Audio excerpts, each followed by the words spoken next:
ওকে, তো সবাইকে আবারও গুড ইভিনিং। আশা করি সবাই ভালো আছো। তো আজ হচ্ছে আমাদের সেকেন্ড মান্থের 11th ক্লাস, তাই তো? আজ হচ্ছে 1/2/2026। আমরা পড়ছিলাম হচ্ছে জন ডানের কবিতা। গতদিন আমরা দ্য সানরাইজিং এবং ব্যাটার মাই হার্ট এই দুটো পড়েছিলাম, তাই না? জি স্যার। আচ্ছা, ও দুটোর শিট আমি শেয়ার করেছি, আশা করি তোমরা শিটগুলো পড়েছো। তো আজকে দেখি আমরা আরও কয়েকটা পড়বো। তার আগে তোমাদের সাথে একটু লাইভ মানে হিসাব করে নিই। হ্যাঁ, একটা লাইভ হিসাব। তোমরা অনেকে বুঝো না তো, তা ক্লাসের শুরুতেই আমি একটু এটা করতে চাচ্ছি, তোমরা একটু খেয়াল করো। তোমাদের অলরেডি ফার্স্ট মান্থ শেষ হয়েছে কত তারিখে জানো? 9/1, তাই তো? মানে 9 জানুয়ারি তোমাদের ফার্স্ট মান্থের 12 ক্লাস শেষ হয়েছিল, সেটা 5/12 থেকে শুরু করেছিলাম। এখন তোমাদের সেকেন্ড মান্থ চলছে, তাই না? এটা এটা তো জি সেকেন্ড মান্থ স্যার। চলছে। সেকেন্ড মান্থের আজকে কততম ক্লাস হলো? আজকে দিয়ে 11th হবে, 11টা। আজকে হচ্ছে 11তম ক্লাস। হ্যাঁ, তো এই 11তম ক্লাসের আসলে 10তম ক্লাস হলে আমার এটা বলে দেওয়ার দরকার ছিল, কিন্তু গত ইয়াতে আমার আর খেয়াল ছিল না। আমি দিয়েছি কি তোমাদের ফি প্রদানের নোটিশ? না না। হ্যাঁ, দেওয়া না হয়নি। স্যার। হ্যাঁ, তো দেওয়া হয়নি। তো এখন আমি চেয়েছিলাম যে ক্লাসটা একটু ফাঁকা সময়গুলোতে নিয়ে পূরণ করে দিতে, কারণ এরপর থেকে আবার ওই যে ফোর্থ ইয়ারের নিউ ফোর্থ ইয়ার শুরু হলে আমি হয়তো আর মিস ক্লাস পূরণ করতে পারবো না সহজে শুক্রবার ছাড়া। তো যাই হোক, আমি চেষ্টা করেছি যাতে এই মাসের মধ্যেই দ্বিতীয় মাসেরটা শেষ করা যায়, তারপরে পুরোটা পারিনি। তো দেখো, একটা জিনিস খেয়াল করো তাহলে। আজকে হচ্ছে তোমাদের কত তারিখ? আজকে হচ্ছে 01/02, তাই তো? এই তারিখে তোমাদের সেকেন্ড মান্থের কতটা ক্লাস হলো বলো? সেকেন্ড মান্থের 11টা ক্লাস। 11টা। হ্যাঁ, তাহলে আমি তোমাদের এই জায়গাতে লিখে দিব যে আজ 1 ফেব্রুয়ারি তোমাদের দ্বিতীয় মাসের 11টি ক্লাস শেষ হয়েছে, এবং তৃতীয় মাস কবে থেকে শুরু হবে সেটাও আমি জানিয়ে দিব। আর তোমরা সবাই জানো যে একটা মাস শেষ হলে পারে একটা নির্দিষ্ট সময় পর আমি কি করি, সবাইকে গুগল ক্লাসরুম থেকে রিমুভ করে দিই, তাই না? সবাইকে জি গুগল স্যার। ক্লাসরুম জি থেকে রিমুভ স্যার। করে দিব। তারপরে তোমরা আবার তৃতীয় মাসের ফি প্রদান করবা। সবাই তৃতীয় মাসের ফি প্রদান করে, তাই তো? এখানে ফি প্রদানের নাম্বারগুলো দেওয়া আছে। ফি প্রদান করার পর নিজ নিজ ইনবক্সে এই জিনিসটা লিখতে বলা হয়, তাই না? লিখে দিতে বলা হয় না এটা? বলো। জি স্যার। জি এটা স্যার। লিখে দিতে বলি। কী কী লিখে দিতে বলি? প্রথমত তোমার ব্যাচের নাম। এখানে লিখছি কি, এখানের ব্যাচের নাম লিখবে। ব্যাচের নাম মানে তুমি যে ব্যাচ বা গ্রুপে আছো সেই গ্রুপের নামটা কি সেটা লিখবা। তারপর হচ্ছে কোন মান্থের ফি দিচ্ছ সেটা লিখবা, এবং কোন নাম্বার থেকে ফি দিচ্ছ সেটা লিখবা। এই তিনটা জিনিস নিজ নিজ ইনবক্সে লিখে দিবা, তাহলে আমি বুঝতে পারবো তুমি কোন ব্যাচের, কততম মাসের এবং কোন নাম্বার থেকে ফি দিয়েছো, এটা আমি বুঝতে পারবো আর কি। কিন্তু তোমরা অনেকেই দাও না, জাস্ট স্যার আমি ফি দিয়েছি এই কথা বলে ছেড়ে দাও, বা হচ্ছে এই নাম্বার থেকে দিয়েছি, কিন্তু কততম মাসের, তুমি কোন ব্যাচের, এই কথাগুলো লিখে দাও না। কিন্তু আমি এই শিটে একদম পাই টু পাই লিখে দিয়েছি যে তোমাকে কী কী করতে হবে। তারপরে তোমরা বুঝো না। অনেকে আবার তোমরা এই শিটটা দিয়েছি, তারপর তোমরা নাম্বার চাচ্ছ, স্যার কোন নম্বরে ফি দিব? হ্যাঁ, আমি তো এখানে লিখেই দিয়েছি সব কিছু। অতএব এইটা পড়লে পারে আর বাড়তি কিছু জানার প্রয়োজন হবে বলে আমার কাছে মনে হয় না, তাই নয় কি? তারপরেও তোমাদেরকে বারবার একই কথা বলতে হয়। তো যাই হোক, আমি আশা করি এবার থেকে আর বলতে হবে না। এই ক্লাসটার এই জায়গায় দেখে নিলে সবাই বুঝতে হবে। এবার আসি মূল কথায়। এখন এই মাসের কবে থেকে শুরু হয়ে কবে 12টা ক্লাস শেষ হবে তার তারিখ সহ আমি এখানে দিয়ে দিব। যেহেতু এটা আমি এখন আপডেট করছি না, ক্লাসের যখন ক্লাস আপলোড দিব তখন আমি এটা আপডেট করে দিব। তাহলে এখানে কয়টা ক্লাসের লিস্ট দেওয়া দেওয়া আছে? এখানে কয়টা ক্লাসের তারিখ থাকবে বলো তো? টোটাল হুম 12টা। 12টা ক্লাসে, তাই তো? এই যে 12টা ক্লাসের তারিখ এখানে দেওয়া থাকবে। তাহলে তোমরা যারা শুরু থেকে আছো তারা তৃতীয় মাসের ফি তো পুরোটাই দিবা নাকি? হুম যারা জি স্যার। প্রথম মাসে ছিলা, দ্বিতীয় মাসে ছিলা, আবার জি তৃতীয় স্যার। মাসে পড়বা। অতএব ওদের নিয়ে তো কোনো সমস্যা নাই। আর একটা জিনিস তোমাদেরকে বলে রাখি, এটা একটা ঝামেলা করতেছো তোমরা, সেটা হলো আমি তোমাদেরকে সেকেন্ড মান্থে রিমুভ করেছি কয় মাস পরে, মানে কতটা ক্লাস পরে রিমুভ করেছি বলো তো? কতটা ক্লাসের পরে রিমুভ করেছি? আমি হয়তো ব্যস্ত থাকার কারণে তোমাদের দ্বিতীয় মাসের 9টা ক্লাস হয়ে যাওয়ার পরে কিন্তু আমি রিমুভ করেছি হ্যাঁ। অনেককে। ঠিক আছে? 9টা ক্লাস হয়ে যাওয়ার পরে আমি রিমুভ করেছি। তোমরা হয়তো খেয়াল করেছো মেসেঞ্জারে, খেয়াল করছো না যে জি মেসেঞ্জার স্যার থেকে আমি 9টা কবে স্যার রিমুভ করেছি? কথা বলছেন। হ্যাঁ, তাহলে আমার খেয়াল ছিল না বা ব্যস্ত থাকার কারণে আমি তোমাদের রিমুভ করতে 9টা ক্লাস অলরেডি হয়ে গেছে, তারপরে তোমাদেরকে আমি রিমুভ করেছি। এখন অনেকে এই জিনিসটা মনে করতে পারো যে স্যার তো রিমুভ করেই দিয়েছে, তাহলে আমি তৃতীয় মাস যখন শুরু হবে তখন ফি দিয়ে যুক্ত হবো, তার মানে তারা দ্বিতীয় মাস ফি দেওয়ার প্রয়োজন হচ্ছে না, এই তো? বলো। এইটা করেছিল হচ্ছে ফোর্থ ইয়ারের কিছু স্টুডেন্ট, তোমাদের এই যে ফোর্থ ইয়ার যারা আছে সিনিয়র, তারা এই কাজটা করেছিল আমার সাথে। তাদের রিমুভ করা হয়নি, রিমুভ করতে করতে মোটামুটি 10টা ক্লাস হয়ে গেছে, তারপরে আমি রিমুভ করেছি। পরে আবার ওরা কয়েকদিন পর আবার ফি দিয়ে যুক্ত হচ্ছে। কোন মাসের ফি দিচ্ছে? পরের মাসের। কেন? স্যার আপনি তো আমাকে তার আগের মাসে রিমুভ করে দিয়েছেন। ঠিক আছে? তাহলে 10টা ক্লাস পর রিমুভ করেছি, তার মানে সে আর 2টা ক্লাস পরে মনে করতেছে আমি পরের মাসের ফি দিব। তাহলে কি হবে বলো? হুম? আমি কিন্তু এই জাতীয় না সমস্যা। স্যার, না স্যার, রিমুভটা আপনি প্রথম ক্লাস থেকেই করে দিবেন, না, আমার তো যারা আর ব্যস্ততার কি কারণে কোনো এরকম হয় না, অনেক সময় দেখা যাচ্ছে এটা ওটার করবে। কারণে হয় না, কিন্তু এই চালাকিটা তো আমি পছন্দ করি না। তুমি করো চালাকি, কিন্তু তোমাকে আমি গ্রুপে নিব না, এটা মনে রাখতে হবে। তুমি যতটুকু চালাক আমার মাথায় তো সেটুকু আছে নাকি? তোমাকে আমি এই পড়াই, কথাগুলো স্যার আগেও বলা তাহলে হয়েছে। এইটুকু কমন সেন্স আমার মাথায় থাকবে না যে তুমি কি বলতে চাচ্ছ আমাকে? বলো। তোমরা বেশি চালাক না আমিও চালাক নাকি? আমিও বুঝি কিছু, বুঝি না? কি মনে স্যার করো? আপনি তো আরো ব্যাচ পড়েন, আরো অবশ্যই স্যার। জানেন। হ্যাঁ, তাহলে কিন্তু তোমরা আমার থেকে বেশি চালাক, অনেকটা এরকমটা মনে করো। তাহলে তোমার জায়গা পার করে এসে তোমাদের আমি পড়াচ্ছি আবার, তাহলে নিশ্চয়ই আমার মাথায় কিছু সেন্স আছে, কিন্তু তোমরা যা করো আমি হয়তো সেটা করতে পারি না। অনেক সময় আমার পদমর্যাদা বা হচ্ছে আমার অবস্থান অনেক কিছু আমাকে করতে দেয় না, কিন্তু তোমাদের মতো আমিও চালাক, আমিও গালাগালি জানি, আমিও শয়তান, আমিও কিন্তু। তাহলে অতটা মনে করার দরকার নেই, ঠিক আছে তো?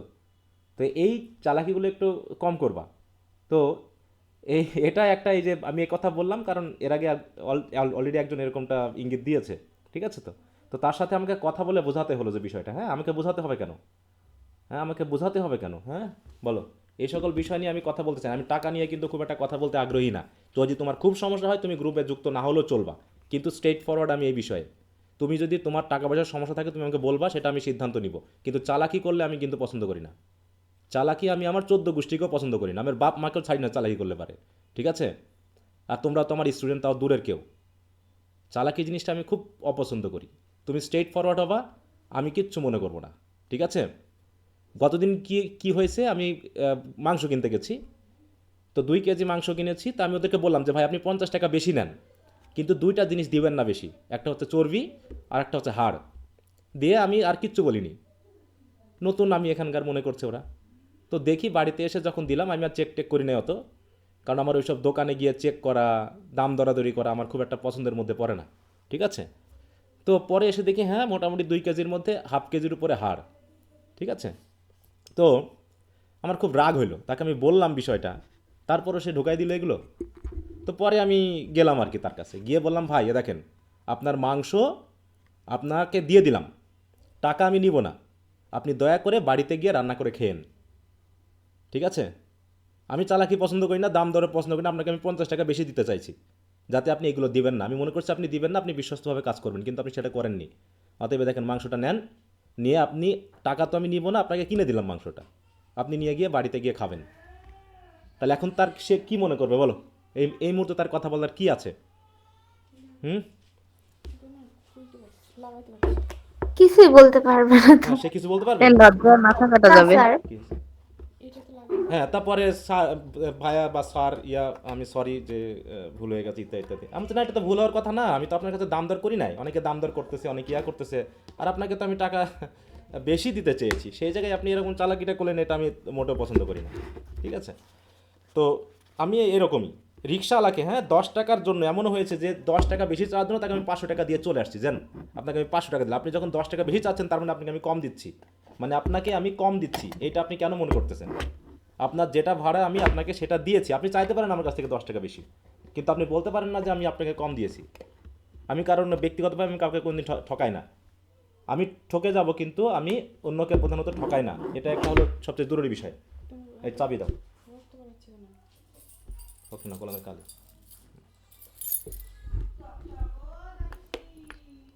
হ্যাঁ, এটা মনে হয় ওটা ছিল না।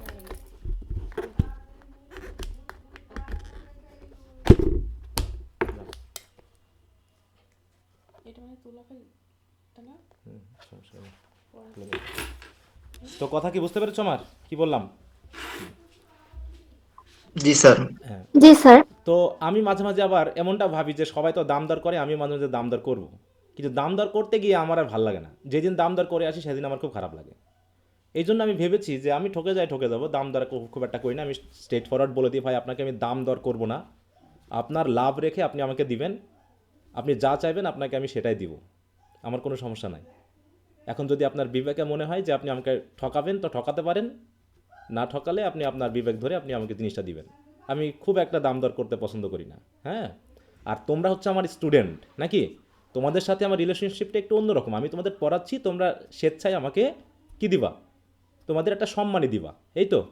মানে এটা এক ধরনের সম্মান হিসেবে তো আমরা জানি নাকি। তোমার যদি সমস্যা হয়, যদি কেউ বলে যে স্যার আপনাকে আমি এ মাসে টাকাটা দিতে পারবো না, যদি কেউ বলে, আমি তাকে গ্রুপ থেকে রিমুভ করতে পারবো? বলো তো। না স্যার। না স্যার। আমি নিশ্চয়ই রিমুভ করতে পারবো না। কেউ যদি বলে স্যার আপনাকে 2 মাস এই মাসে আমি একটু টাকা কম দিব, আমি কি বলতে পারবো যে না তুমি আমাকে কম দিবা কেন? এটা আমি নিশ্চয়ই বলতে পারবো না। এটা তোমার সমস্যাটা তুমি জানাবা। কিন্তু যদি কেউ চালাকি করে, এই জিনিসটা হলো সবচেয়ে বিষয় যে আমি তাকে রিমুভ করি না। বিশেষ করে আমি যখন রিমুভ করার আগে একটা মেসেজ দিই, ওই মেসেজটাই যারা রিয়্যাক্ট করে না, তাহলে ধরে নিই যে তারা আর পড়তে আগ্রহী নয়। কিন্তু ওই স্টুডেন্ট যদি আবার 1 মাস পরে বা 1.5 মাস পরে ওই মেসেজ, পরবর্তী মেসেজ আমি তাকে নিতেই চাই না, কারণ সে আমাকে ইগনোর করেছে এর আগে, মেসেজ দেখেও সে কিছু বলেনি। সে সে তো বলতে পারতো যে স্যার আমার সমস্যা আছে, এই জন্য আমি 2 মাস বা 1 মাস পড়বো না, কিন্তু সে আমার মেসেজ দেখেছে, কিন্তু সে আমাকে ইগনোর করেছে। কি কথা বুঝতে পারছো? ম্যানার স্যার শিখতে হবে। হ্যাঁ, এগুলো কোন স্টুডেন্ট? আছে। আমি, তোমরা তো জানো না, আমি তো এরকম আপাতত 500 স্টুডেন্টকে ডিল করতেছি। কি মনে হয় বলো? যারা ফার্স্ট ইয়ার থেকে আমরা পড়ছি আমরা বিষয়টা জানি। হ্যাঁ, যে 500 স্টুডেন্ট কিন্তু এখন আমার তো সব মিলে একদম 4th ইয়ার পর্যন্ত 500 স্টুডেন্টকে আমি ডিল করতেছি, তার ভিতরে 25 জন থাকবেই, এটা আমি ভেবেই নিই। কিন্তু আমার কেমন খারাপ লাগে যে আমি তো দোকানদার না, আমি তো রিক্সাওয়ালা না, আমি তোমার সাথে একটা জ্ঞানের বিষয় নিয়ে ডিল করি, তোমার আচরণগত ডেভেলপমেন্ট হয় এমন কিছু নিয়ে ডিল করি। সেখানেও যদি তোমরা আমার সাথে এই রকম আচরণটা করো, তাহলে এটা কি গ্রহণযোগ্য বলো? শিক্ষকতা পেশাটা একটু সফটনেসের পেশা, অন্য পেশা থেকে একটু ডিফারেন্ট এটা। হ্যাঁ, শিক্ষক যদি কোনো স্টুডেন্ট টাকা না দেয় আমার কাছে, অন্তত তাকে আমি কোনোদিন টাকা চাইতে পারবো না, কখনোই চাইনি আমি যখন সরাসরি পড়াতাম। কারণ সে আমাকে দিবে, আমি কেন চাইতে যাব? হ্যাঁ, কিন্তু যেহেতু অনলাইনের ব্যাপারে তোমরা তো আমাকে শিখিয়ে দিয়েছো যে স্যার আপনাকে রিমুভ করতে হবে, তা না হলে ওই স্টুডেন্ট ফি মানে দিবে না। তোমাদেরকে একটা টাইম দিয়ে দেওয়া হয়, তারপরেও তোমাদের রিমুভ করি আরও কয়েকদিন পরে। এর ভিতরে আমি কি একটা মেসেজ দিয়ে দিই না তো তোমাদেরকে, যে যদি কারো ফি প্রদান করতে দেরি হয় সে আমাকে জানাই দিবা? এটা কি বলা হয় না? বলো তো, এটা কি বলে জি দেওয়া স্যার, হয়? এটা বলা হয়। এটাও তো বলে দিই যে তোমাদের যদি কারো ফি প্রদান করতে দেরি হয় সেটাও বলে দিবা, তাও আমি কিন্তু কোড শেয়ার করে দিই। ঠিক আছে, কিন্তু তোমার যে এই যেখানে লিখে দিচ্ছি, তবে কারো ফি প্রদান করতে কয়েকদিন দেরি হলে জানাতে পারো, তার মানে তুমি জানালে পরে আমি তোমাকে কোডটা দিয়ে দিব। তারপর তুমি ফি দিলা কি দিলা না তা আমি কিন্তু আর খোঁজ নিতে যাই না, সেই আবার পরে গিয়ে আমি করি। এমন স্টুডেন্ট আছে তোমরা যে 2-3 বার এরকমটা করেছে, কিন্তু 2-3 মাসের ফি দেয়নি, আমি কিচ্ছু বলি নাই, কারণ ওগুলো নিয়ে কথা বলাটা আমার কাছে সাজায় না, কারণ আমার স্টুডেন্ট সে। হ্যাঁ, তো হ্যাঁ, আমি তোমাদের কাছে টাকা নিয়ে পড়াচ্ছি, এটাও এক ধরনের অপমানজনক ব্যাপার। তারপরেও এটা তো আমাদের সিস্টেমে আছে, সেই সিস্টেম অনুসারে আমরা আগাচ্ছি। কিন্তু আমি চাই না যে তোমরা আমার সাথে চালাকি করবা, এই জন্য আমি প্রথমে কথাটা বলে নিলাম। কারণ অলরেডি আমি 2-4 জনের দ্বারা এরকমটা এই কয়দিনে আমি কিন্তু এই শিকারটা হয়েছি। ঠিক আছে, তো আমার খুব রাগ লেগেছে। হ্যাঁ, আমার খুবই অপমান বোধ হয়েছে। এইটা আমি হতে চাই না। হয় তুমি আমার এখানে পড়ো না, তোমার যদি টাকার সমস্যা হয় তুমি পড়ো না, আবার যদি টাকার সমস্যা হয় আমাকে বলতেও যদি গায়ে বাঁধে, তাও দরকার হলে তোমার পড়ার দরকার নেই, কিন্তু পড়তে চাইলে আমাকে বলতে হবে বিষয়টা, যে স্যার আমার টাকা পয়সার সমস্যা, আপনি এই সিদ্ধান্ত কি নেবেন আমাকে একটু বললেন, বা কী হবে এটা। কিন্তু চালাকি করবো না। আচ্ছা, এটা গেল। এটা আমি একটু বেশি করে বললাম, মাইন্ড করবে না, তোমাদের সবার উদ্দেশ্যে না, কিন্তু যারা যারা এই কাজটা করো আমি তাদেরকে বলছি, কারণ তোমরা আমার কাছে সেই ফার্স্ট ইয়ার থেকে আছো, মানে এটা হচ্ছে তোমাদের 3য় ব্যাচ। তোমরা অনেকেই বিশ্বস্তভাবে আছো, আমার সাথে ভালো সম্পর্ক রেখে তোমরা পড়তেছো। অনেকে আছে যায় আর আসে, তাই না? এই যে এ মাসেও তো প্রায় কতজনকে রিমুভ করেছি, প্রায় 300 কাছে, 300-র মতো স্টুডেন্ট ছিল, এখনও মোটামুটি ওরকম প্রায় 30, তো আমি প্রায় 50-60 জনকে রিমুভ করেছিলাম, তারপরে আরও প্রায় 20 জন যুক্ত হয়ে গেছে। আবার যারা রিমুভ করেছিলাম ওদেরও অনেকে যুক্ত হয়ে গেছে। কিন্তু যুক্ত আমাকে রিমুভ করতে হবে কে? আমার সবচেয়ে বড় সমস্যা হলো যে আমি তোমাকে রিমুভটা কেন করব বলো? এটা একটা খারাপ খারাপ বিষয় না বলো তো? যে তোমাকে রিমুভ করলে তুমি আমাকে ফি দিচ্ছ, মানে তোমাকে আমি ঘাড় ধরে টাকা নিচ্ছি, ব্যাপারটা এরকম হচ্ছে না? বলো তো। জি স্যার, পড়ার ইচ্ছা জি স্যার। থাকলে সে হুম কন্টিনিউ করবে। তোমার যদি পড়ার ইচ্ছা যদি থাকে তুমি পড়ার আমাকে ইচ্ছা জাস্ট না বলে থাকে দিবা যে তাহলে স্যার দরকার ফিটা কি? দিতে আমার 1 মাস দেরি হবে, 2 মাস দেরি হবে, বা স্যার আপনাকে এই বছরের শেষে দিব, তাও বলো, আমি তাও তোমাকে রিমুভ করবো না। কিন্তু রিমুভ করার পরে তুমি আমাকে আবার ফি দিয়ে যুক্ত হচ্ছ, এটা তোমার ঘাড়ে ধরে টাকা নেওয়ার মতো অবস্থা। আমি যদি রিমুভটা না করতাম তাহলে তো এখানে যারা আছো তারা অনেকে 50 কেন 80% টাকা দিত না, এরকম হয়েছে। তারপর থেকে আমি রিমুভ করার সিদ্ধান্তটা নিয়েছি, তাই না?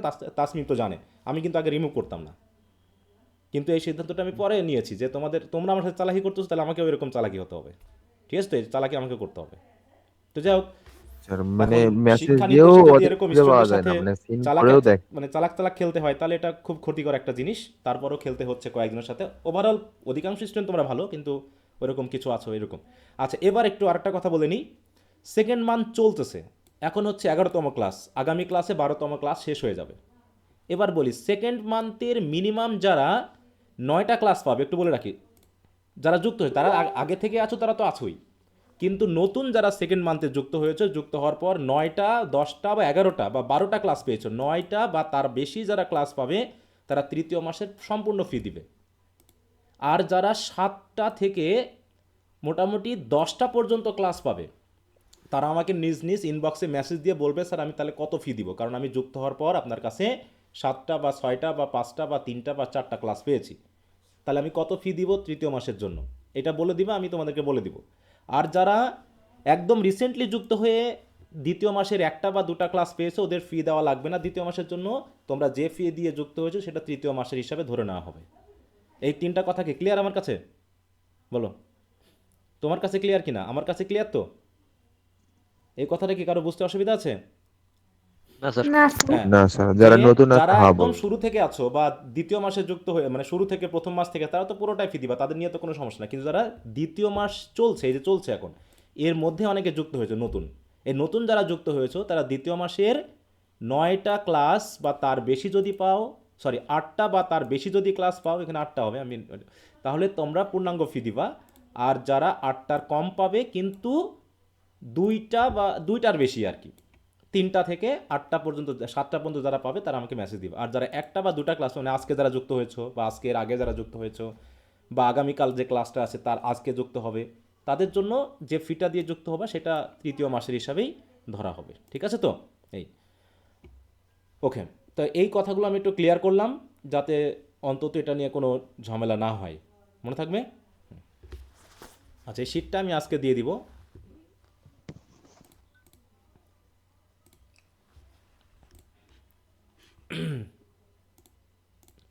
আচ্ছা, তাহলে আমরা পড়ছিলাম হচ্ছে জন ডানের দ্য সানরাইজিং এবং বেটার মাই হার্ট, এই দুটো পড়েছি। কারো কোনো প্রবলেম থাকলে একটু বলতে পারো। কারো কি কোনো সমস্যা আছে এই দুটো বুঝতে? না স্যার। না স্যার। আচ্ছা, যদি সমস্যা না থাকে তাহলে আমরা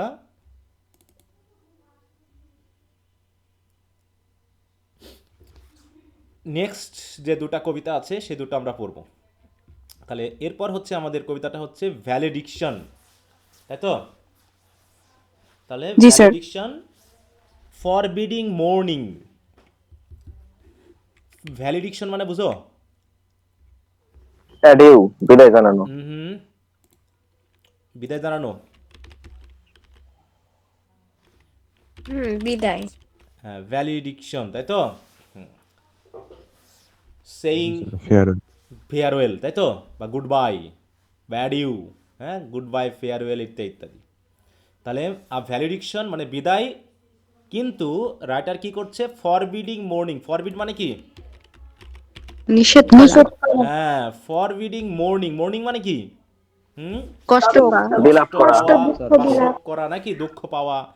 তাহলে যে স্পিকার সে বিদায় নিচ্ছে আপাতত, কিন্তু তার যে লিসেনার, যার কাছ থেকে বিদায় নিচ্ছে, তাকে কষ্ট পেতে নিষেধ করছেন। তাহলে ভ্যালিডিকশন ফরবিডিং মর্নিং, তাই তো? তার মানে এখানে দেখানো হচ্ছে যে একজন বিদায় নিচ্ছে আর যার কাছ থেকে বিদায় নেওয়া হচ্ছে তাকে নিষেধ করছে যে তুমি কষ্ট পেও না।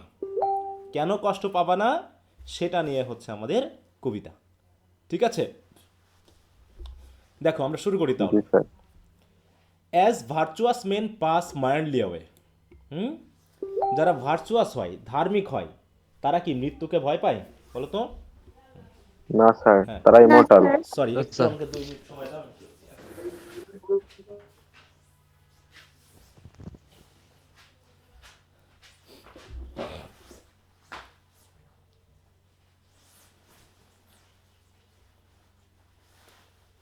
ঠান্ডা কেমন পড়ছে এখনো বলো তো ওদিকে? খুব একটা স্যার না এদিকে স্যার। অনেক ঠান্ডা। স্যার স্যার স্যার উত্তরবঙ্গ গরম কি কমছে এখানে একটু। অবস্থা? ঠান্ডা থাকার পঞ্চগড়। কথা, পঞ্চগড়, ঠাকুরগাঁ, তেঁতুলিয়া। হ্যাঁ, কালকে গেলাম সেখানেই রোদ। পঞ্চগড়ে রোদ নাকি? আমাদের এদিক ঠান্ডা। হ্যাঁ, মানে পরিস্থিতি উল্টে গেছে, যেমন ওখানে চুয়াডাঙ্গা 11টাতেই রোদ। এখন খুব ঠান্ডা পড়ছে, অথচ এটা উত্তরবঙ্গেই না, নাকি? স্যার জি পাবনা স্যার। তো আগেও ঠান্ডা ছিল, এখনো ঠান্ডা। রাজশাহী তো আছেই, রাজশাহী পাবনা এদিকে তো একরকম আবহাওয়া আছে, কিন্তু আমাদের ওদিকে পুরোটা যেন কেমন চেঞ্জ হয়ে যাচ্ছে, হ্যাঁ, কেমন একটা অবস্থা হয়ে গেছে। তো যাই হোক, তো একটু এই যে মোজা টোজা একটু পরে নিলাম, ঘরটা কেমন যেন ঠান্ডা লাগতেছে। স্যার ভূমিকম্পের কারণে কি ক্লাইমেটটা কি চেঞ্জ হয়ে গেছে নাকি? ওইদিকের ক্লাইমেট এইদিকে আসছে, এইদিকের ক্লাইমেট হ্যাঁ হ্যাঁ, ওইদিক গেছে ওইদিকে নাকি? চেঞ্জ হয়ে গেছে, যেখানে একসময় ঠান্ডা মানেই উত্তরবঙ্গ, সে জায়গায় এখন ঠান্ডা মানেই আমাদের হচ্ছে দক্ষিণ পশ্চিম অবস্থা, উত্তর পশ্চিম এই অবস্থা হয়ে গেছে, হ্যাঁ, মেহেরপুর, চুয়াডাঙ্গা এই জাতীয়। যাও, তাহলে যেটা পড়ছিলাম, as virtuous men pass away, pass away মানে কি? মারা যাওয়া। মারা যাওয়া। মারা যাওয়া। মায়ারলি, মায়ারলি মানে কি? কোনো রকম কোনো ইফেক্ট বা কোনো রকম কোনো রিয়াকশন তারা দেখায় না, মৃত্যুটাকে তারা খুবই স্বাভাবিক একটা ঘটনা মনে করে। তাই বলছে, virtuous men pass merely away and whisper to their souls to go, এবং সোলকে বলে তুমি যাও, মানে মৃদুভাবে বলে তুমি যাও, কোনো কষ্ট পায়। তাহলে বডি এবং সোলের মধ্যে যে বিচ্ছেদটা হয়, এই বিচ্ছেদে কেউ যেন কোনোভাবেই কষ্ট পায় না, কারণ না। This is an act of কি ভেরি, কি বলবো, ডিভাইন, ন্যাচারাল। তাই তো? হ্যাঁ, ডিভাইন ইনসিডেন্ট, তাহলে এটা একটা ডিভাইন কোনো ঘটনা। অতএব এখানে মৃত্যুটা মনে হচ্ছে যেন তার কাছে খুব সুখের ঘটনা, অতএব এখানে কষ্ট পাওয়ার কোনো কারণই নাই।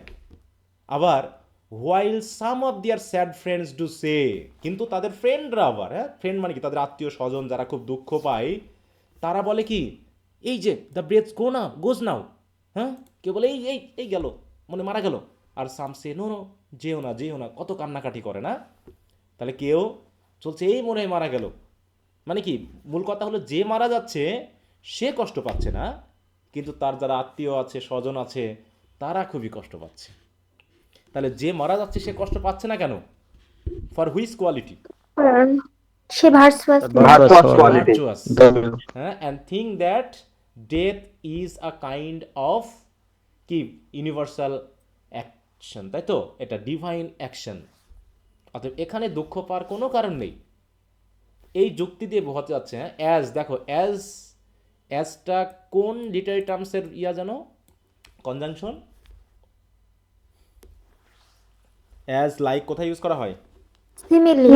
সিমিলি, তাই তো? হুম, তাহলে রাইটার একজন ভার্চুয়াস ম্যানের, হ্যাঁ, একজন ভার্চুয়াস ম্যানের কি দিল বলো, একটা, সিমিলি। হ্যাঁ, সিমিলি দিল, দিয়ে বোঝাতে সিম্বল। চাইলো যে ওরা যেমন কষ্ট পায় না, তেমনি আমারও মনে হয় কষ্ট পাওয়া ঠিক না, নাকি, বা তোমারও কষ্ট পাওয়া ঠিক না। সুতরাং সো লেট আস মেল্ট, চলো আমরা মিলিয়ে যাই। মেল্ট মানে কি এখানে? মিলিয়ে যাওয়া, বরফের মধ্যে মিলিয়ে গলে যাওয়া। যাওয়া। অ্যান্ড মেক নো নয়েজ, এবং আমাদের এই মৃত্যুতে, আমাদের এই গলে যাওয়াতে, মিশে যাওয়াতে আমরা যেন কোনো প্রকার কোনো সাউন্ড না করি। এখানে মিলে যাওয়া মানে দুইজন হয়তো বিচ্ছেদ হয়ে যাওয়া, দূরে চলে যাওয়া, কারোর সাথে মিলিয়ে যাওয়া। তাই বলছে আমরা যেন কোনো রকম কোনো নয়েজ না করি। নো টিয়ার্স ফ্ল্যাডস, চোখের জলে যেন বন্যা না হয়ে যায়। Not Sai টেম্পচুয়াস move, sorry Tempest move, আর আমাদের দীর্ঘশ্বাস যেন টেম্পেস্ট তৈরি করে না ফেলে। টেম্পেস্ট মানে কি বলো? ঝড়। কিসের ঝড়? যে কোনো ঝড়কে টেম্পেস্ট বলে? স্যার দুঃখের। হুম, দুঃখের। দেখো, ভায়োলেন্ট উইন্ড স্টর্ম, তাই তো? টেম্পেস্ট মানে হচ্ছে ঝোড়ো, মানে টর্নেডো, হারিকেন বা টর্নেডো এরকম আর কি, যেটা জোরালো বাতাসের কারণে হয়। দেখো, এটা হচ্ছে কি, হারিকেন, টর্নেডো, সাইক্লোন, টাইফুন, এই জাতীয় বিশাল ঝড়গুলোকে।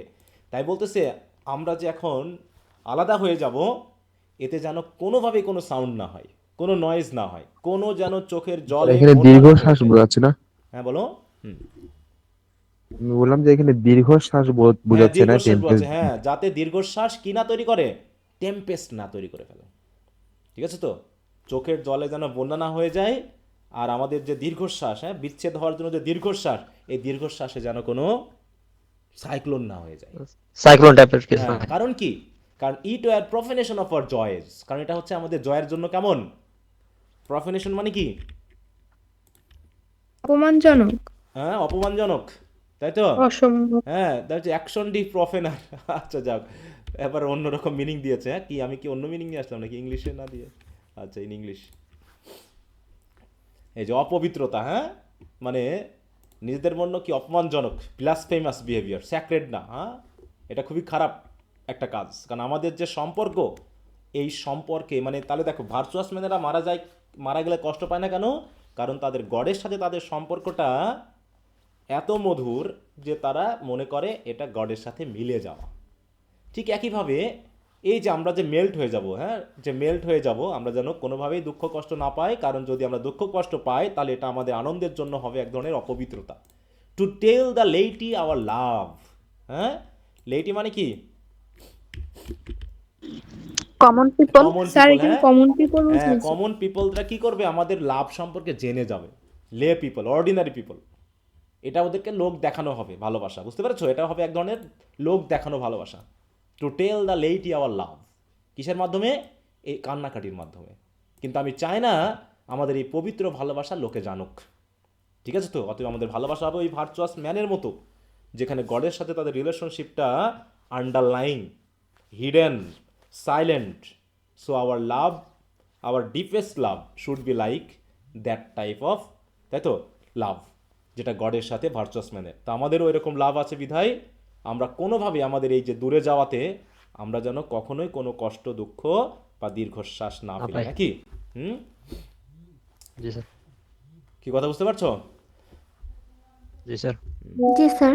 কারণ কি, গভীর ভালোবাসায় কি হয় না, কোনো সাউন্ড হয় না, বুঝতে পেরেছো, কোনো দুঃখ হয় না। কেমন, এই যে পৃথিবীটা কি ধীরে ধীরে ঘুরতেছে, বলো, হুম, জি স্যার, ধীরে ঘুরতেছে জোরে পৃথিবী। ঘুরতেছে তো। জোরে ঘুরতেছে। হ্যাঁ, পৃথিবী তো খুব জোরে ঘুরতেছে, কিন্তু আমরা কি কোনোভাবে টের পাচ্ছি যে পৃথিবী ঘুরতেছে, বলো, না স্যার। না না স্যার। স্যার। না। কিন্তু টের পাচ্ছি না। স্যার আমরা তো স্ত্রী আছে। হ্যাঁ, আমরা স্থির আছি বলে মনে হচ্ছে। ঠিক ওই রকম আর কি বিষয়টা, হ্যাঁ, যে গভীর কোনো কিছু আন্ডারলাইনে হয়, বোঝা যায় না, যেগুলো হচ্ছে প্রথম ভালোবাসা, প্রথম বিয়ে, এরা একটু হইচই করে, করে না, বলো, তুমি, এরা যে প্রথম বিয়ে করেছে বা প্রথম প্রেম করেছে সেটা দেখলেই বোঝা যায় না, যায় কি না, বলো, হুম, জি স্যার। তারা মনে করে অতিরিক্ত কি, ফিরে, হ্যাঁ, উপর উপরে অতিরিক্ত ফিরিতে থাকে স্যার। হ্যাঁ, তারা মনে হয় যেন পৃথিবী থেকে কোনোদিন বিয়েই করেনি, তারাই প্রথম বিয়ে করতেছে। বিয়ে কাকে বলে তারা এবার দেখাই দিবে। ঠিক আছে তো, যেমন ফার্স্ট ইয়ার স্টুডেন্ট আর হচ্ছে থার্ড ইয়ার স্টুডেন্টদের মধ্যে কারা একটু দাপাদাপি করে বেড়ায় প্রথম প্রথম, বলো, লাফালাফি করে কারা? First year. First year student. First year, আরে বাবা, থার্ড ইয়ার দেখেও তারা মান্য করে না নাকি, হ্যাঁ, আতেল মনে করে, বুঝলি, আমরা ফার্স্ট ইয়ার, আরে বাবা বিশাল ব্যাপার, হ্যাঁ, মনে হয় যেন কলেজ ডিপার্টমেন্ট সব উড়ায় নিয়ে যাব।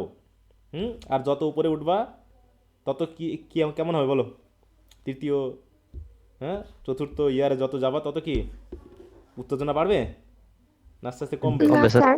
হ্যাঁ? না কমে স্যার, যাবে। নিভে যাবে। আস্তে ম্যাচুরিটি আস্তে হবে, উত্তেজনা নিভে যাবে। ম্যাচুরিটি বাড়বে। হ্যাঁ, ফেসবুকে কমেন্ট কারা বেশি করে, এই সকল ইংরেজি সাহিত্য পড়ে পরকীয়া শিখতেছি, ইংরেজি সাহিত্য পড়ে ইয়া শিখতেছি, এরা কারা কমেন্ট করে এগুলো? ফার্স্ট ইয়ার এবং সেকেন্ড ইয়ার। হ্যাঁ, ফার্স্ট ইয়ার।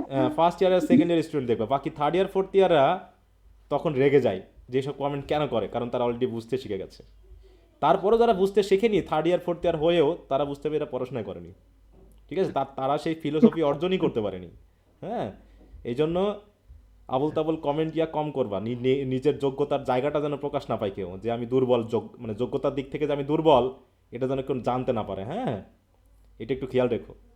সারা বিশ্বের মানুষ যেখানে ইংরেজি সাবজেক্ট মানে কি মনে করে বলো, হুম, রয়্যালিটি, হ্যাঁ, বিশাল কিছু মনে করে, আর আমাদের স্টুডেন্টরা মনে করে তারা মনে হয় ধ্বংস হয়ে যাচ্ছে নাকি। হ্যাঁ, তাহলে যারা এই কমেন্ট করে তারা কি প্রকাশ করে তাদের নিজেদের, বলো, যোগ্যতা প্রকাশ অযোগ্যতা করে, যে তারা অতিমাত্রায় যোগ্য, অন্যদের থেকে বেশি। হুম, তারা অতিমাত্রায় যোগ্য না, না কি মনে হয়? জি স্যার। তারা একটু বেশি যোগ্য। হ্যাঁ, তো যাই হোক, তাই বলতেছে দেখো মুভিং অফ দ্য আর্থ, বলছে এই যে মুভিং অফ দ্য আর্থ, পৃথিবীর যে ঘুরছে, ব্রিংস হার্মস অ্যান্ড ফেয়ার্স, তাই তো? এই পৃথিবী এই মুভিং মানে হচ্ছে পৃথিবী ঘোরা না, মানে ভূমিকম্প। ভূমিকম্প ব্যাপক, মানে পৃথিবী তো ঘুরছে, তাতে ক্ষতি হচ্ছে না, কিন্তু এই যে মাটির যে কম্পন হচ্ছে তাতেই কত ক্ষতি হয়ে যায়। তাহলে এই ভূমিকম্প কি বেশি শক্তিশালী নাকি পৃথিবী ঘুরছে এই গতিটা বেশি শক্তিশালী, কোনটা বলো তো? পৃথিবী ঘুরছে এটাই বেশি শক্তিশালী। তাহলে যে শক্তিশালী সে তো কোনো ক্ষতি করতেছে না, কিন্তু যে অল্প শক্তিশালী সেই তো বেশি ক্ষতি করতেছে। তাই বুঝে দেখো মুভিং অফ দ্য আর্থ মানে ভূমিকম্প brings harms and fears, men reckon what it did and meant. হ্যাঁ, তখন তারা মানুষ ভাবতে শেখে কি হচ্ছে এসব, এগুলো মানে কি, কোথা থেকে হচ্ছে, কি কারণে হলো, ইত্যাদি ইত্যাদি। মানে একদম তারা উত্তেজিত হয়ে যায়, হ্যাঁ, এই সব কম্পন দেখে। মানে তারা মানুষও বুঝতে পারে যে কিছু একটা হয়েছে ভূমিকম্প হলে, কিন্তু বাট ট্রেপিডেশন অফ দ্য স্পেয়ার, ট্রেপিডেশন কি, আহা দেখো ট্রেপিডেশন মানে কি, এই যে ট্রিমলিং অর মুভমেন্ট অর মোশন, এখানে হবে মোশন, আমরা মোশন বুঝবো। কিসের motion? Of the spare. Spare মানে কি? আর যে পৃথিবীর যে মানে যেটাকে কেন্দ্র, যেটাকে ঘুরে তো দেয় যে অক্ষরেখা আছে, অক্ষপথে ঘোরা, চলাফেরা করা নাকি, এইটা বলছে দেখো দো গ্রেটার ফার, যদিও এটা ভূমিকম্পের থেকে আরও বেশি, এর মুভমেন্টটা কি দেখো, এমনি মুভিং অফ দ্য আর্থ এটা তো কিছু কিছু জায়গায় হয়, এটা অনেক ক্ষতি নিয়ে আসে এবং মানুষকে বুঝিয়ে দেয় যে কিছু একটা হয়েছে। কিন্তু এই যে মেরু, মরু, কক্ষ, অক্ষরেখা, এগুলোতে যে ঘূর্ণায়ন মানে যে ব্যাপারটা, এটা তো অনেক অনেক বিশাল শক্তিশালী। তারপরেও সে হচ্ছে কি ইনোসেন্ট, কারণ সে কারো ক্ষতি করে না। বুঝতে পেরেছ? এই জন্য যারা অল্প ভালোবাসে তারা শো করে, আয় রে কান্নাকাটি করে মাথায় দেয় নাকি, 2 দিন পর দেখা যায় সে ভালোবাসা নাই। আর যাদের মধ্যে ভালোবাসা আছে তারা কেমন বলো? দে আর আর গোপন রাখে। সাইলেন্ট। হ্যাঁ, দে কিপস দিয়ার লাভ। হ্যাঁ দেখো, দে কিপ দিয়ার লাভ কেমন লাগে, হিডেন। কারণ কি, টু টেল দ্য লেট ইয়ার লাভ, মানে কান্নাকাটি করা মানে জনগণকে জানিয়ে দেওয়া। তো আমরা সেটা চাই না। ওকে, এবার বলছি কি, ডাল সাবলুনারি লাভার্স লাভ। হ্যাঁ দেখো, ডাল সাবলুনারি লাভার্স, তাহলে এটা কোন ধরনের লাভার এরা? চাঁদের। না না, দেখো আবার অন্য কিছু বলে ফেলো না। দেখো এটা কি বলতে যাচ্ছে, যারা হচ্ছে পার্থিব, মানে যে ভালোবাসাটা যারা জাগতিক। স্পিরিচুয়াল না, তাই তো, যার ভিতরে গভীরতা নেই, হচ্ছে mundane earthly or worldly things that are boring unrefined and base love, base প্রকৃতির লাভ। হ্যাঁ, যেগুলো হচ্ছে the love depends on physical relationship. হ্যাঁ, এই যে জায়গাগুলো। কিন্তু দেখো, তাই বলছে কি, দেখো ডাল সাবনারি লাভার্স হচ্ছে to describe couples whose love is solely based on physical presence. হ্যাঁ, এবং তারা কি করতে পারে না, ক্যান নট এন্ডিওর সেপারেশন, তারা বিচ্ছেদ সহ্য করতে পারে না। অথচ যারা স্পিরিচুয়াল লাভ বা ইন্টেলেকচুয়াল বা সোল বেসড কানেকশন, এরা কিন্তু সেপারেশনে কিছু মনে করে না। তাই মান্ডান, তাই তো, যে লাভ বা ডাল সাবনারি লাভ মানে হচ্ছে love depend or based on physical presence আর রিলেশনশিপ। তাহলে এই জাতীয় যারা ডাল সাবনারি লাভার্স লাভ, তারা তাদের যে ভালোবাসা, দেখো হুজ সোল ইজ সেন্স, কারণ তাদের সোলই হচ্ছে সেন্সেই তাদের ভালোবাসার কেন্দ্র। তারা কি করতে পারে না, ক্যান নট অ্যাডমিট অ্যাবসেন্স, তারা অনুপস্থিতি সহ্য করতে পারে না। তাহলে কারা সহ্য করতে পারে না? ডাল সাবলুনারি লাভার্স, তাই তো। তাদের লাভ যেহেতু হচ্ছে সেন্সের উপর ভিত্তি করে, sensual love, so they can not admit absence because it doth remove those things which elemented it, কারণ যে তাদের ভালোবাসা যে এলিমেন্ট দিয়ে তৈরি, তারা দূরে চলে গেলে সেই এলিমেন্টগুলো রিমুভ হয়ে যায়, আর এই কারণে তাদের ভালোবাসা হয়তোবা টিকবে না, এ কারণে তারা ভয় পায়। কথা বুঝতে পারছো কি বলতে যাচ্ছে? Because it doth remove those things, কারণ তাদের অ্যাবসেন্সটা সেই জিনিসগুলোকে রিমুভ করে দেয় হুইজ এলিমেন্টেড ইট, মানে যেগুলো কি করেছে মানে তাদের ভালোবাসার এলিমেন্ট হিসাবে কাজ করেছে। এলিমেন্টকে দেখো ভার্ব হিসাবে ব্যবহার করা হয়েছে, এলিমেন্ট হওয়া মানে উপাদান হিসাবে কাজ করা। তাহলে এটা হচ্ছে কি, সেন্সুয়াল আর ফিজিক্যাল রিলেশনশিপকে নির্দেশ করে, যেটা কখনোই অ্যাবসেন্স সহ্য করতে পারে না। বুঝতে পারছো কি বললো? জি স্যার, বুঝতে পারছি। হ্যাঁ, কিন্তু বাট উই বাই আ লাভ, কিন্তু আমরা এমন একটা ভালোবাসা দিয়ে রিফাইন্ড হয়ে আছি, সো মাস রিফাইন্ড, দেখো হ্যাঁ, তাহলে দেখো সেন্সটা কীভাবে হওয়ার কথা ছিল, যে we are refined so much by a love, তাই তো? তাহলে আমরা এমন একটা ভালোবাসা দিয়ে আমাদের সব কিছু রিফাইন্ড হয়ে আছে, that our selves know not what it is, আমরা নিজেরাই জানি না আমাদের ভালোবাসাটা আবার কেমন বা কি এটা। দেখো এলিমেন্ট ওরা জানে কোনটা আলাদা হয়ে যাচ্ছে, কোনটা আছে, কিন্তু আমাদের love is refined so much by a love, হ্যাঁ, যে আমরা নিজেরাই জানি না, no not what it is inter assured of the mind, বরং যেটা আমরা নিজে জানি না অন্তত সেই লাভ কী করে আমাদেরকে ইন্টার অ্যাসিওর করে, মানে ভিতরে ভিতরে আমাদেরকে আশ্বস্ত রাখে, আমাদের মনকে আশ্বস্ত রাখে। এতে কি হয়, careless eyes lips and hands to miss, অতএব আমাদের চোখ মিস হচ্ছে না লিপস মিস হচ্ছে নাকি হ্যান্ডস মিস হচ্ছে, এটাতে সে কেয়ার করে কম, কেয়ারলেস, তাই তো? ওই যে দূরত্বটাকে তারা কেয়ার করে না। কি কথা বুঝতে পারছো? এইটুকু হলো স্পিরিচুয়াল জি লাভ, স্যার, নাকি? বুঝতে পারছি। সুতরাং আওয়ার সোলস দেয়ার ফর, অতএব আমাদের সোল হলো সেই রকম হুইস আর ওয়ান, এটা আমরা পেয়েছিলাম নাকি গুড মর্তে পাইছিলাম না? বলো, হ্যাঁ, আমার চোখে তুমি, তোমার চোখে তুমি, হ্যাঁ আমি, এরকম আসছিল কি না বলো? জি স্যার, মাইন্ড ইন হ্যাঁ, thine eyes। তাহলে এগুলো জাস্ট কি বলো, সেন্সুয়াল প্রকৃতির, যেটা থেকে আমাদেরকে সাবধান করছে, যেগুলো বেশি দিন থাকবে না, যেগুলো খুব অল্প দিনেই আমাদেরকে শেষ করে দিবে। হ্যাঁ, যাই হোক, তাই বলছে যে our two souls therefore which are one, though I must go, দেখো যদিও, তাহলে আমাদের সোলটা এমনভাবে এক হয়ে আছে যে যদিও আমি যাচ্ছি, এরকম আর কি, আমাকে যেতে হচ্ছে, এন্ডিওর নট আ ব্রিচ, এতে আমাদের কোনো ভাঙ্গন হবে না, ব্রেস মানে বলবো তো ফাটল বা ভাঙ্গন বা বিচ্ছেদ হবেই না, বরং এটা কি হবে, বাট অ্যান এক্সপ্যানশন হবে, বরং আমাদের ভালোবাসাটা আরও বেড়ে যাবে, মানে বিস্তার লাভ করবে। কাছাকাছি থাকলে হয়তো বা আমাদের এক্সপ্যানশনটা কম ছিল, আমরা যখন দূরে চলে যাব তখন আমাদের লাভের এক্সপেনশনটা আরও বেশি হবে। যেমন রাবারকে টানলে কেমন হয় বলো, রাবার টানলে কি লম্বা হয়ে যায় না? লম্বা হয়। জি হ্যাঁ, স্যার। লম্বা হয়ে যায়। তো এরকম আর কি, ঠিক আছে? তো যদিও আমি দূরে চলে যাব কিন্তু সেটা এন্ডিওর নট আ ব্রিজ, কোনো রকম কোনো বিচ্ছেদ হবে না, কোনো ফাটল হবে না, কোনো রকম দূরত্ব তৈরি হবে না, বরং এটা এক্সপ্যানশন হবে। কেমন? Like gold two Airee থিননেস bit, ঠিক যেমন করে আমরা গোল্ডকে বিট করে পিটিয়ে কি করি, থিন করে লম্বা করি, বড় করি। এতে কি গোল্ড কি ভেঙে ভেঙে যায় বলো? গোল্ড কি কমে যায়? হ্যাঁ, না নাকি স্যার, চারিপাশে শুধু বেড়ে যায়? কেমন হয় বলো? চারিপাশে শুধু একটু বেড়ে যায়। বেড়ে যায় নাকি, কিন্তু তার পরিমাণ, তার যে গুরুত্ব, তার কোয়ালিটি, সব কিছু একই রকম থাকে, কোনো রকম কোনো পরিবর্তন হয় না। কি কথা বুঝতে পারছো? তাই বলছে যে আমাদের সোল হলো এরকম। এবার আর এইগুলো হচ্ছে কি, দেখো এগুলো হচ্ছে কিন্তু দেখো সবই কনসিট, এগুলোকে বলা হয় কি বলো, এই যে কম্প্যারিজনগুলো, মেটাফিজিক্যাল এগুলো কনসেপ্ট। হচ্ছে মেটাফিজিক্যাল কনসিট। দেখো কিসের সাথে কি তুলনা, এখানে একটা প্রথমে একটা কনসিট ইউজ হয়েছে, কোনটা? এই যে ভার্চুয়াস ম্যানের একটা কনসিট দিয়েছে, তাই না? তারপর হচ্ছে যে মুভিং অফ দ্য আর্থের কনসিট দিয়েছে, তারপরে হচ্ছে এখানে ডাল এটা না, এটা জাস্ট কম্প্যারিজন। এইখানে দেখো যেটা দেখানো হলো সোল, এটা হচ্ছে কি এয়ারি থিননেস হয়ে যাবে গোল্ডের মতো। আরও বলতে কি, ইফ দে বি টু, বলছে আমরা তো ওয়ান ছিলাম, দেখো hour sols therefore which are one, কি আচ্ছা ধরলাম আমাদের সোল হলো দুইটা, একটা না হয়ে দুটাই হলো, তাও ভালো, সমস্যা না।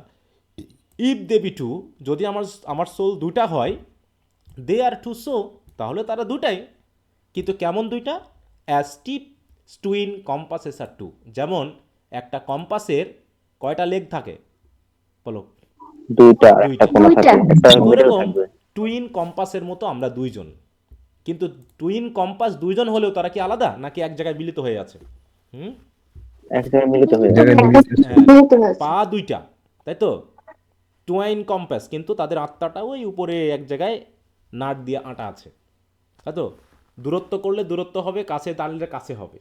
এবং বলছে কি, দাই সোল দ্য ফিক্সড ফুড, যখন আমরা এবার অঙ্কন করি, মনে করো একটা বৃত্ত অঙ্কন করবো, তাই তো? একটা বৃত্ত যখন আঁকাবো তখন কেমন হবে, একটা লেগ কি থাকবে, ফিক্স থাকবে, তাই না? একটা লেগ কেমন থাকবে জি স্যার। বলো? ফিক্স একটা লেগ থাকবে। এটা ফিক্স থাকবে, সেন্ট্রালে থাকবে। আর আরেকটা লেগ দূরত্ব রেখে ঘুরবে, তাই বলছে দেখো দাই সোল দ্য ফিক্সড ফুট, তাহলে দূরত্ব রেখে যে ঘুরতেছে মনে হচ্ছে সে ঘুরতেছে, কিন্তু মাঝখানে যে লেগটা আছে স্থির অবস্থায় সে কি ঘুরতেছে না? বলো, সে কি ঘুরে না? সেটাও করতেছে, সেটাও ঘুরতেছে। হ্যাঁ সেটাও ঘুরতেছে, বাট কিন্তু স্থির নিজ আছে এক জায়গায় জায়গাতে। ঘুরতেছে বিধায় বোঝা যায় না যে সে ঘুরতেছে কিনা। কিন্তু দূরত্ব রেখে যে ঘুরতেছে তাকে বোঝা যায় যে সে ঘুরতেছে, কিন্তু যে কেন্দ্রে দাঁড়িয়ে আছে সেও কিন্তু তার নিজের জায়গাতে ঘুরতেছে। তাই বলছে দেখো, কিন্তু তাকে বোঝা যাচ্ছে না। তাই বলছে দাই সোল দ্য ফিক্সড ফুট, ওই কম্পাসের মতো তোমার সোলটা হলো ফিক্সড ফুটের মতো, makes no show to move. হ্যাঁ, সে যে নড়তেছে, এই নড়ার ব্যাপারটাতে কোনো শো হয় না, বুঝতে পেরেছো? কিন্তু আসলে কিন্তু নড়ে, বাট ডাথ, নড়ে এমনটা শো হয় না, কিন্তু সে নড়ে। ইফ দ্য আদার ডু, তাহলে অন্যজন যদি মুভ করে বা ঘোরে তাহলে ফিক্স ফুটটাও ঘোরে, কিন্তু তার ঘোরার ব্যাপারটা কেমন হয় না, শো হয় না। তা আমি ঘুরে বেড়াবো সারা পৃথিবী, ঠিক আছে, তো শুধু তুমি জানতে পারবা যে আমি ঘুরতেছি, তুমিও ঘুরতেছো, কারণ জনগণ যেন বুঝতে না পারে যে তুমি দুঃখ পাচ্ছ, কষ্ট পাচ্ছ, হ্যাঁ এরকম। কারণ এখানে দুঃখ কষ্ট পাওয়ার কিছু নাই, কারণ আমাদের সোলও ওই জায়গায় আটকানো আছে, তাই তো? একটা নাট দিয়ে কি করা আছে বলো, কম্পাসের মতো এক জায়গাতে স্থির করে রাখা আছে। আমরা এক জায়গাতে আটকে আছি, যে কারণে আমি ঘুরলে তুমিও ঘোরো, তুমি ঘুরলে আমিও ঘুরি। অতএব দুইজন আমরা এক জায়গাতে কোনো না কোনোভাবে মিলিত হয়ে আছি। অতএব তোমার দুঃখ পাওয়ার কি আছে? ঠিক আছে, দেখো এইটুকু বুঝতে পারছো? জি স্যার। আচ্ছা, এবার বলছে and though it it in the centre sit, এই যে বলছে, হ্যাঁ, যে যদিও ইট ইট মানে হচ্ছে ওই যেটা ফিক্সড ফুট, যদিও সে সেন্টারে বসে থাকে, yet when the other far doth roam, কিন্তু দ্বিতীয়টা যখন দূরত্ব রেখে ঘুরে, দেখো when the other roam far, তাই তো, ডাত রোম ফার মানে কি দূরত্ব রেখে ঘোরে, ইট লিনস অ্যান্ড হারকেন্স আফটার ইট, তখন এই যে ফিটটা সেন্টারে বসে আছে সে কেমন হয়, একটু কাত হয়ে যায় না? বলো, কম্পাসে ইয়া যখন হয় তখন সবাইকে কাত হয়ে যায় না? একটু কাত হয়।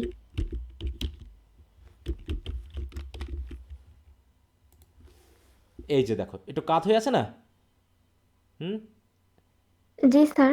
হ্যাঁ একটু মনে করো কাত হয়ে আছে, তাই বলছে সে তখন কি হয়, একটু কাত হয়ে আছে। দুইজন দুদিকের দিকে হেলান দিয়ে এই যে থাকে। মনে করো এটা হচ্ছে ঘুরতেছে আর এ হচ্ছে কেন্দ্রে আছে, তাহলে তুমি কেন্দ্রে থাকা অবস্থায় তুমি কিন্তু কাত হয়ে আছো, আমিও কাত হয়ে আছি আমাদের দিকে। হ্যাঁ, তাই সেটা বলছে দেখো, এই যে এই বেড়া কি হয়েছে, কাত হয়ে আছে, আর এইটা এখানে দূরত্ব রেখে ঘুরতেছে। এই কবিতার ক্ষেত্রে এই উদাহরণটা দেখো, এই যেখানে দিয়েছে সুন্দর করে। হ্যাঁ, এই যে তাহলে তুমি বলছে কি, একটা যখন দূরত্ব রেখে ঘুরে তখন ফিক্স ফুটটা একটু লিন হয়ে যায়, এবং হারকেন, হারকেন মানে কি কান পেতে শোনে যেন কি বলতে চাচ্ছে। হ্যাঁ, তাই বলছে hearken after it and grows erect as that comes home. তারপর যখন এটা আবার কি, এটা যখন আবার কাছে চলে আসে তখন এটা কি লিন থাকে আর না এও সোজা হয়ে যায়? বলো, সোজা হয়ে যায়। তখনও আবার সে যখন যত কাছাকাছি আসবে তত তারা সোজা হয়ে যাবে। মানে কি, অ্যাজ দেখো কামস হোম, কামস হোম মানে যখন একদম কেন্দ্রে চলে আসে, তাহলে দ্বিতীয়টা যখন কামস হোম বা কেন্দ্রে চলে আসে তখন প্রথমটা বা ফিক্স ফুটটা আবার ইরেক্ট হয়ে যায়, সোজা হয়ে যায়। অতএব একটার সাথে একটা রিলেশনশিপ আছে। ঠিক ওইভাবে সাস উইল দাও বি টু মি, তুমিও ঠিক আমার কাছে তেমনটাই হবে, তুমিও আমার কাছে একটু মনোযোগী থাকবে, তাই তো? আবার যখন আমি ফিরে আসবো দেখো বলছে who must like the other foot obliquely run, তার মানে যে দ্বিতীয় ফুটটা যেভাবে, হু মানে আমি যেমন দ্বিতীয় ফুটটার মতো ওই দূরত্ব রেখে দৌড়ে বেড়াবো, দাই ফার্মনেস মেক্স মাই সার্কেল জাস্ট, আর তোমার ফার্মনেস আছে বলেই, তুমি কেন্দ্রে ফার্মভাবে আছো বলেই আমাদের সার্কেলটা কেমন হবে, একদম মানে কারেক্ট হবে। তুমি যদি ফিক্স না থাকতা তাহলে কি সার্কেলটা কি কারেক্ট হতো? বলো তো, একটু বাঁকিয়ে বাঁকিয়ে যেত না? হুম, জি স্যার। স্যার তাই বিদ্যুৎ বলছে, থেকে সরে গেলে উল্টা হয়ে যেত মানে। হ্যাঁ, যে তুমি ফিক্সড ফার্ম থাকো বলেই আমি যখন অবলিকলি রান করি বা ঘুরে বেড়াই তখন আমাদের সার্কেলটা সঠিকভাবে হয়। And makes me end where I begun, এবং তারপরে কি, এই যে যেখানে আমি ইয়া শুরু করেছিলাম এখান থেকে শুরু করে ঘুরতে ঘুরতে ঘুরতে ঘুরতে আবার কি তুমি ফিক্সড আছো বলেই কি আমি কি এই চক্রের বাইরে যেতে পেরেছি? বলো, হুম, না স্যার, বারবার না ফিরে আসতে স্যার। হবে। আমাকে এই বারবার এই জায়গায় ফিরে আসতে হবে, কারণ তুমি ফিক্সড আছো, তোমার ফার্মনেসের জন্যই আমি কিন্তু ওই ঘুরলেও ওই যেখান থেকে ঘোরানো শুরু করছিলাম সেখানেই আবার চলে আসি, আর যখন এসে আবার তোমার কাছে ফিরে যায় তুমিও খারাপ হয়ে যাও, আমিও তোমার সাথে লেগে যাই, এই রকমভাবে। ঠিক আছে, তো কম্পাসের বিষয়টা বলা হলো। তাই বলছে দেখো, হ্যাঁ, যে সাস উইল দাও বি টু মি, তুমিও তেমনটাই আমার মতো হবা, যে আমি যদিও অবলিকলি রান করব অন্য ফুটের মতো, কিন্তু তোমার firmness makes my circle just, আমার চক্রটাকে সঠিক করবে, and makes me end where I begun, এবং যেখানে আমি শুরু করেছিলাম সেখানেই এসে আমাকে আমার চক্রটাকে শেষ করাবে। এই হলো ব্যাপার। অতএব কবি কিছু অমিট রাখলো এই জায়গায়, না? কি করতে নিষেধ করতেছে মেনলি এই জায়গায় সেটা বলা আছে, না? অতএব let us melt, make no noise, no tear floods, nor sigh Tempest move. কারণ এইগুলো করলে পারে কি হবে, আমাদের জয়টা অপমানিত হবে, অপবিত্র হবে। কারণ এর মাধ্যম দিয়ে জনগণ, সাধারণ জনগণ আমাদের ভালোবাসা সম্পর্কে জানবে এবং কানা ঘুষা করে বেড়াবে। বুঝতে পেরেছ? আমি সেটা করতে দিতে চাই না। তাহলে এতগুলো উদাহরণ দিয়ে বোঝালো যে পিওর কোনো কিছু, হ্যাঁ, ডিপ কোনো কিছু কখনোই কি হয় না, বলো? ডিপ কোনো কিছু অতিরিক্ত, বের হয় না। হ্যাঁ, না মানে শো করে না, তাই তো, অতিরিক্ত শো করে না। বুঝতে পারছো? আর যতই দূরত্ব হোক সেটা কখনো তাদের ইয়াটা ধ্বংস হয় না বা নষ্ট হয় না। কি কথা বুঝতে পারছো? জি স্যার। জি স্যার। জি স্যার। ওকে, ভেরি গুড। কারো কোনো সমস্যা থাকলে একটু বলো।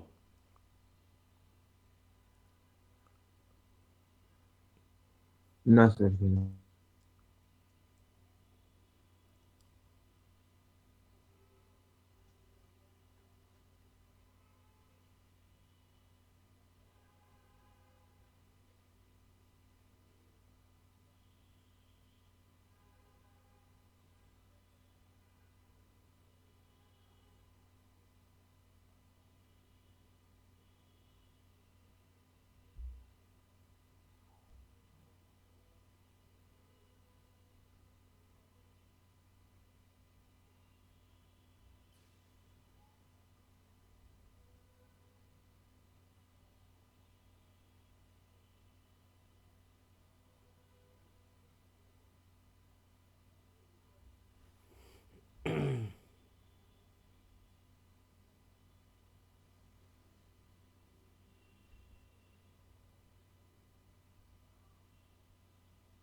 আচ্ছা, এটা গেল। তো এরপর আমরা পড়বো হচ্ছে ক্যানোনাইজেশন। ক্যানোনাইজেশন এটা আবার কি জিনিস? ক্যানোনাইজেশন বুঝো? ধর্মীয় দিক থেকে স্যার কাউকে ওনাকে অতিরিক্ত ভাবে পেটানো। আচ্ছা, মূলত এই যে আমরা যাদেরকে সাধু সাধ্য নাম দিয়েছি, না, সেন্ট খান জাহান আলী, সেন্ট কি জানো, বায়েজিদ বোস্তামি, সেন্ট শাহ বলখি, এই সাধু, এই পদটা কে দিয়েছে তাদের? কে তাদেরকে সাধু হওয়ার যে, মানে কি বলবো, ফর্মাল যে ঘোষণা, স্যার সেটা আমরা কারা দিল? কারা দেয় এগুলো? হুম, অনুসারীরা স্যার। হ্যাঁ, অনুসারীরা দিয়ে দেয়, তাই তো। যেমন আমরা, তবে দেখা যাচ্ছে ক্রিশ্চিয়ানিটিতে কি করা হয়, ওখানে চার্চ ভিত্তিক দেয়, যেমন ক্যাথলিক চার্চ, যেমন হচ্ছে মাদার তেরেজাকে কি করা হয়েছিল, সেন্ট উপাধি দেওয়া হয়েছে, কিন্তু ফর্মাল একটা ঘোষণার মাধ্যমে দেওয়া হয় যে একে সেন্ট হিসাবে আমরা ঘোষণা করতে পারি। তো এরকম ক্যানোনাইজেশন বলতে এমনটাকেই বোঝায়। দেখো কি হলো, কি মিনিংটা এখানে, না, দেখো এই যে বলছে, in the Roman Catholic church the official admission of a dead person into sainthood. তাহলে কোনো মৃত ব্যক্তিকে সেন্টহুড হিসাবে যে অ্যাডমিশন দেওয়া হয় বা ঘোষণা করা হয়, সেইটাকে বলা হয় কি, ক্যানোনাইজেশন। কথা বুঝতে পেরেছ?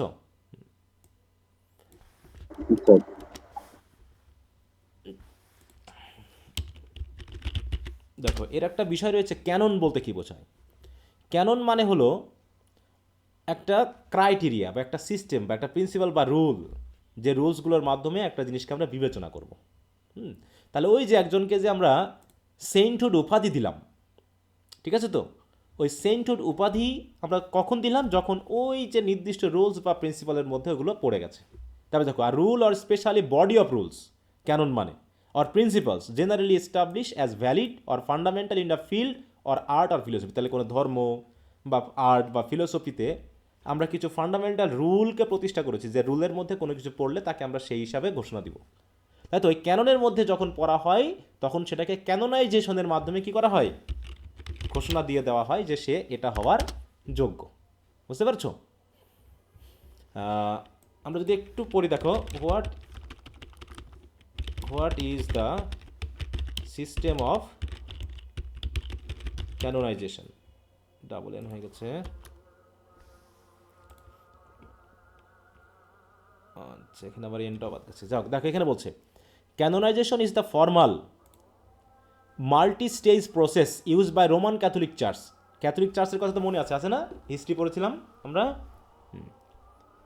জি স্যার। কি মনে আছে? জি স্যার, রোমান ক্যাথলিক চার্চ। হ্যাঁ, সব ভুলে গেছো? না স্যার, মনে আছে সব। তো সবাই যে চুপ, দু একজন ছাড়া কেউ কথাই বলছে না, তার মানে কি?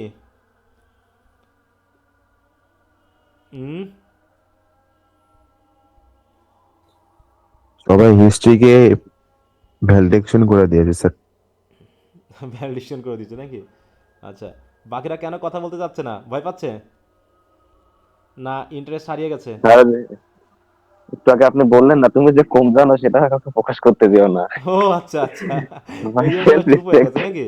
হ্যাঁ, একটু চুপ থাকা মানে তাহলে ডেপথনেস বোঝানো নাকি, কোনো কিছু ডেপথ বোঝানো, যে আমার গভীরতা বেশি জি তো স্যার। স্যার, এই জন্য আমি একটু চুপ আছি, হয়েছে আমি একটু করতেছি। স্যার আমাদের শিখিয়ে স্যার নিজে ভুলে যায়। হ্যাঁ তাই তো দেখলাম, আমি ভুলে গেলাম কিভাবে, যে আমি তো তোমাদের চুপ থাকতে বলেছি। চুপ থাকা মানেই নিজের জ্ঞানের গভীরতা প্রকাশ করা, ঠিক আছে? আচ্ছা, আবার সব জায়গায় চুপ থাকলে কিন্তু সমস্যা হয়ে যাবে। মনে করো তোমার বাড়িতে চোর ঢুকেছে, ঠিক আছে, তোমার চোখের সামনে দিয়ে চুরি করে নিয়ে যাচ্ছে, তখন তুমি কি করবা? নিজের গভীরতা বোঝানোর জন্য হ্যাঁ? চুপ থাকবো, নিজেদের গভীরতা উপস্থিত করার জন্য চুপ থাকবো। চুপ থাকবা, হ্যাঁ। তুমি চুপ থাকবা, যেন হইচই করবো না, কোনোভাবেই হইচই করবো না। হইচই করলে কিন্তু সমস্যা হয়ে যাবে, তোমার জ্ঞানের গভীরতা কমে যাবে, তারা জেনে যাবে যে তুমি একটু জ্ঞানী কম। হ্যাঁ, তো এটা যেন না হয়। ওকে, তারপর দেখো canonisation is the formal or multi stage process used by the Roman Catholic church to declare a deceased person. Deceased মানে কি জানো? ডিসিজ মানে কি? অর্ডার। হুম, মৃত ব্যক্তি, মৃত, মৃত। মৃত, হ্যাঁ, ডিসিজ মানে মৃত। হ্যাঁ, মৃত পার্সনকে কী করা হয়? সেন্ট উপাধি দেওয়া হয়, acknowledging they live the life of heroic virtue and are in heaven, এবং তারা অলরেডি হেভেনে আছে, এরকমটা মনে করা হয়। তাহলে তারা হেভেনে আছে না কোথায় আছে সেটা একমাত্র সৃষ্টিকর্তাই বলতে পারে, কিন্তু পৃথিবী থেকেও আমরা চার্জ ভিত্তিক সিস্টেম করে নিই নাকি, যে আমরা ধরে নিচ্ছে হেভেনে আছে এবং সে যে কাজকর্মগুলো করেছে সেগুলো হচ্ছে কেমন? Virtuous, heavenly, so we can acknowledge him or her as a saint, আমরা তাকে সেন্ট হিসেবে অ্যাকনলেজ করে নিতে পারি। তাহলে এই যে সিস্টেমটাকে করাটাকে বলা হচ্ছে ক্যানোনাইজেশন। তাহলে এখানে কবি ক্যানোনাইজেশন শব্দটা কেন ইউজ করলেন? ঠিক আছে তো? হ্যাঁ, দেখো what is the theme of the poem canonisation. Canonisation কবিতার মূল কথাটা কি? এদের মূল কবিতা কি? প্রেমের ব্যাপারে। হ্যাঁ, তারা কি করছে? তাদের প্রেমটা হয়ে গেছে এরকম সেই সাধুদের মতো হেভেনলি, স্পিরিচুয়াল, বুঝতে পেরেছ? এবং মানুষ তাদেরকে ঘোষণা করবে কি হিসাবে ঘোষণা করবে? সাধু সাধ্যীদেরও যেমন অনুসরণ করে, হ্যাঁ, তাদের অনুসারী ভালোবাসা হিসাবে যেন সাধুরা অন্যরা আমরা অনুসরণ করি, ওরকমভাবে তাদেরকেও ক্যানোনাইজ করবে যাতে অন্য লাভাররা তাদেরকে অনুসরণ করে। হ্যাঁ, দেখো the canonisation is the transcend or sacred power of intense human love elevating lovers to a spiritual status akin to saints even while they remain worldly figures. The poem argues that this all-consuming love, though seemingly disruptive or worldly pursuit like court or business, is a noble, self-sufficient world. মানে মূল কথা হলো এখানে আসলে কবি এক ধরনের মানে ফান করে এগুলো বলা হচ্ছে, তাই তো? তোমার রোমান্টিক এই যে লাভকে যেভাবে দেখানো হয়েছে, বিশেষ করে অ্যাজ ইউ লাইক ইট কবিতা পড়ছিলাম আমরা, অ্যাজ ইউ লাইক ইট পড়লাম, তারপর হচ্ছে তোমার এদিকে হচ্ছে মার্চেন্ট অফ ভেনিস পড়লাম। এটা তো রোমান্টিক পয়েমগুলোতে, মানে রোমান্টিক ড্রামাগুলোতে বা রোমান্টিক পয়েমগুলোতে লাভকে এমনভাবে তুলে ধরা হয়েছে মনে হচ্ছে যেন এটা হেভেনলি কোনো কিছু। আর তারই বিপরীতে জন ডান একটু ঠাট্টামূলকভাবে এই কথাগুলো কিন্তু বলেছেন। কি কথা বুঝতে পারছো? জি স্যার। জি স্যার। তো এই হচ্ছে ব্যাপার। তাই বলছে দেখো the poem argues that this, আচ্ছা ওটা তো আমরা পড়লামই। এখানে কি অ্যাসপেক্টস অফ দ্য থিম, এর মূল উদ্দেশ্য কি দেখো, love as a religion or aestheticism, challenge to worldly values, worldly ভ্যালুর কোনো মূল্য নেই তাদের লাভের কাছে। যেমন আমরা এর আগে যেটা বললাম সানরাইজিংয়ে, সে কোনো কিছু করতে রাজি না, পৃথিবীর কোনো ধন সম্পদ তার কাছে গুরুত্বহীন, কারণ he has already got the diamond, হ্যাঁ ডায়মন্ডকে পেয়ে গেছে। আচ্ছা যাই হোক, ওগুলো বাদ দিয়ে আমরা একটু পড়া শুরু করি তাহলে। ক্যানোনাইজেশন, এবার তুমি হচ্ছে প্রেম করেছো বলে কেউ কেউ তোমাকে মাঝে মাঝে এরকম করে না, একটু রাগারাগি করে বা তোমাকে ঠাট্টা করে, হ্যাঁ তোমাকে এরকম করেন না বন্ধু বান্ধবরা, বলো হুম। তো কবি তাদের উদ্দেশ্যে বলতেছে, বলছে for God sake hold your tongue, হ্যাঁ বলছে মানে গডের মানে দিব্যি দিয়ে বলতেছি, দয়া করে চুপ করো তো। হোল্ড ইউর টাং মানে কি? হুম, চুপ করে থাক। হোল্ড ইউর টাং তোমার কথা থামাও। মুখ বন্ধ রাখতে হ্যাঁ মুখ বন্ধ করো, চুপ করো। অ্যান্ড লেট মি লাভ, সে সানরাইজিংয়ের মতো, তুমি আমাকে ডিস্টার্ব করো না, লেট মি লাভ, তাই তো? হয় চুপ থাকো দিয়ে আমাকে ভালোবাসতে দাও, আর না হয় তুমি এখান থেকে যাও গা, গিয়ে করো কি, side my palsy or my goat, তাই তো? চাইড মানে কি, তিরস্কার করা, তাই তো? তারপর হচ্ছে মানে কি বলবি, ঠাট্টা করা, মস্করা করা। কাকে মস্করা করতে বলছে? রোগকে পালসি গড। পালসি অথবা গট রোগ যেগুলো হয় না, ওই যে বেড কি হয়, আমাদের হাড়ে হাড়ে সে বাত রোগ হয়, হ্যাঁ বলছে ওইগুলোকে তুমি পারলে চাইড করো, আমার ভালোবাসাকে করো না। অথবা মাই 5 গ্রে হেয়ার্স, আমার যে 5টা চুল পেকে গেছে না, ওইগুলো নিয়ে তুমি কথা বলো। অর রুইন ফরচুন ফ্লাউট, ঠিক আছে তো? রুইন ফরচুন ফ্লাউট মানে খারাপ ভাগ্য। ফ্লাউট বলতে কি বোঝানো হচ্ছে? স্যার খারাপ ভাগ্যকে বোঝানো হচ্ছে। হ্যাঁ মক করা, এই যে মক বা স্কফ, ফ্লাউট, ঠিক আছে তো? তুমি যাও গিয়ে কি করো, আমার যে রুইন ফরচুন আছে তাকে গিয়ে ফ্লাউট করো, আমার যদি কোনো দুর্ভাগ্য থাকে করো, সেগুলো নিয়ে তুমি কথা বলো, কিন্তু আমার ভালোবাসা নিয়ে দয়া করে কথা বলবো না, ঠিক এরকম আর কি, একদম রেগে বলতেছে কবি কিন্তু, হ্যাঁ। For God sake hold your tongue and let me love, or chide my palsy or my gout, my 5 grey hairs or ruin fortune flout, with wealth your state your mind with arts approve. তুমি যাও গিয়ে wealth, সম্পদ দিয়ে তুমি তোমার ব্যাপারটা বোঝো কা, your mind with arts approve, তোমার মন, তাই তো? তুমি তোমার মনকে বোঝাও গা সেই আর্ট দিয়ে, সেইগুলো নিয়ে যাও। মানে আমার কাছ থেকে তুমি সরে গিয়ে দুনিয়ার সব কিছু তুমি যা খুশি তাই করো। টেক ইউ আ কোর্স, তুমি পারলে নিজে একটা কোর্স নাও গা। গেট ইউ আ প্লেস, তুমি নিজে গিয়ে একটা জায়গা নাও গা। Observe his honour or his grace, or the king's real or is stamped face, contemplate. অথবা তুমি যাও গিয়ে রাজার সামনে যাও, গিয়ে রাজার কাছে গিয়ে রাজার কোর্স নাও গা, রাজার রাজদরবারে একটা জায়গা নাও গা, তাই তো? গিয়ে রাজার অনার দেখো গা, রাজার কাছ থেকে অনুগ্রহ পাওয়ার চেষ্টা করো গা। হয় রাজার রিয়েল ফেস দেখো গা, আর না হয় গিয়ে রাজার স্ট্যাম্পড ফেস দেখো গা। রিয়েল ফেস মানে কি, কিংস রিয়েল মানে হচ্ছে কিংসের রিয়েল বডি বা রিয়েলি ইন পাবলিক, মানে সরাসরি রাজার সাথে দেখা করা। আর স্ট্যাম্পড ফেস মানে হচ্ছে মুদ্রা সংগ্রহ করা। কারণ তৎকালীন সময় কি করা হতো, যে রাজা যে মুদ্রা ছড়াতো বা উৎপাদন করতো, তাই তো, বা তৈরি করতো, সেই মুদ্রাতে তার কি থাকতো, মুখের ছবি থাকতো। ফেস থাকতো। যেমন আমাদের দেশে বর্তমানে যে টাকাগুলো এখনো চলমান আছে, কার আছে, ইমেজ আছে? শেখ মুজিবুর রহমান। হ্যাঁ, বঙ্গবন্ধু শেখ মুজিবুর রহমানের ইমেজ এখনো ওখানে আছে। তো এরকম বলতেছে যে আমার সাথে মাতামাতি না করে তুমি যাও তো, এখান থেকে যাও, তোমাকে আমার ভাল লাগছে না। তুমি গিয়ে ওই রাজার কাছে গিয়ে কোনো একটা কোর্স গ্রহণ করো গা, মানে একটা কোনো কার্যক্রম করো গা, তাহলে তুমি রাজার জায়গাতে একটা জায়গা পাবে, রাজার মানে পাশে বসতে পারবে, রাজার অনার দেখতে পাবে, রাজার গ্রেস পাবে, তাই তো? সেটা রিয়েল হোক অথবা স্ট্যাম্প ফেস হোক, যেটাই হোক না কেন, তুমি রাজাকে নিয়ে ভাবো কা, আমাকে নিয়ে ভাবার তোমার টাইম নেই। সুতরাং what you will approve so you will let me love, অতএব তুমি যা খুশি তাই করো, আমি অ্যাপ্রুভ করে দিব। শুধুমাত্র একটা জিনিস হলো, you will let me love, আমার বিষয় নিয়ে কথা বলো না, আমাকে ভালোবাসতে দাও। বাকি তুমি হোয়াট ইউ উইল, মানে তুমি যা খুশি করতে চাও, আমি অ্যাপ্রুভ করে দিচ্ছি, একদম অ্যাপ্রুভ। আমি তোমাকে কিচ্ছু বলবো, তুমি ঘুমাবা, খাবা, গলায় দড়ি দিবা না বিষ খাবা, এতে আমার কোনো মাথা ব্যথা নেই। মাথা ব্যথা একটাই, যে as I am in love you shouldn't talk about it of it. এক মানে কি একটুও এই বিষয় নিয়ে কোনো কথা হবে না। কি কথা বুঝতে পেরেছ? জি স্যার। জি স্যার। কি কবিতা বলো? ভালোবাসাকে কোনো কিছু দিয়ে ছোট করা যাবে না। এবার বলছে হাই হাই, মানে খুব রেগে গেছে, দেখো কবি কি বলছে হাই হাই, মানে অ্যালাস অ্যালাস। হ্যাঁ, এত কথা কিসের আমাকে নিয়ে? হুজ এনজয়েড বাই মাই লাভ? হ্যাঁ, আমার ভালোবাসা দিয়ে কার এত 14 গোষ্ঠী উদ্ধার হয়ে গেছে, কার ক্ষতি হয়েছে? হ্যাঁ, what merchant ships have March side round? আমার এই লাভে পড়ে যে দীর্ঘশ্বাস, এই দীর্ঘশ্বাসে পড়ে কোন মার্চেন্টের জাহাজ ডুবে গেছে হে? হ্যাঁ, আমার যে সাই, আমার যে দীর্ঘশ্বাস, সেই দীর্ঘশ্বাসে টেম্পেস্ট হয়ে হ্যাঁ কোন মার্চেন্টের জাহাজ পানিতে ডুবে গেছে বলো, যে আমাকে নিয়ে কথা বলতে হবে? হু সেইজ মাই টিয়ার্স? কে বলেছে যে আমার চোখের জল হ্যাভ ওভারফ্লোড ইজ গ্রাউন্ড? তার জমি জায়গা সব ডুবাইয়ে দিয়েছে? কে বলছে? হ্যাঁ, আমার চোখের জল কি তোমাকে বন্যা তৈরি করে দিয়েছে? দেখো এই কবিতার সাথে কি ফরবিডিংয়ের ওই কবিতার কি একটা লিঙ্ক আছে না, এই জায়গাটা বলো। জি জি স্যার। স্যার। যে আমি কি এত দীর্ঘশ্বাস নিয়ে আছি যে দীর্ঘশ্বাস ঝড় তুলে দিয়েছে, যাতে আমার অনেক ব্যবসায়ীদের ব্যবসা লস হয়ে গেছে, অথবা তোমার বাড়িঘর সব ডুবে গেছে আমার চোখের জলে? আর when did my colds of forward spring remove? আর কখন আমার ভালোবাসার কোল্ডনেস তোমার স্প্রিংকে, ঋতু থেকে রিমুভ করে দিয়েছে? কখন?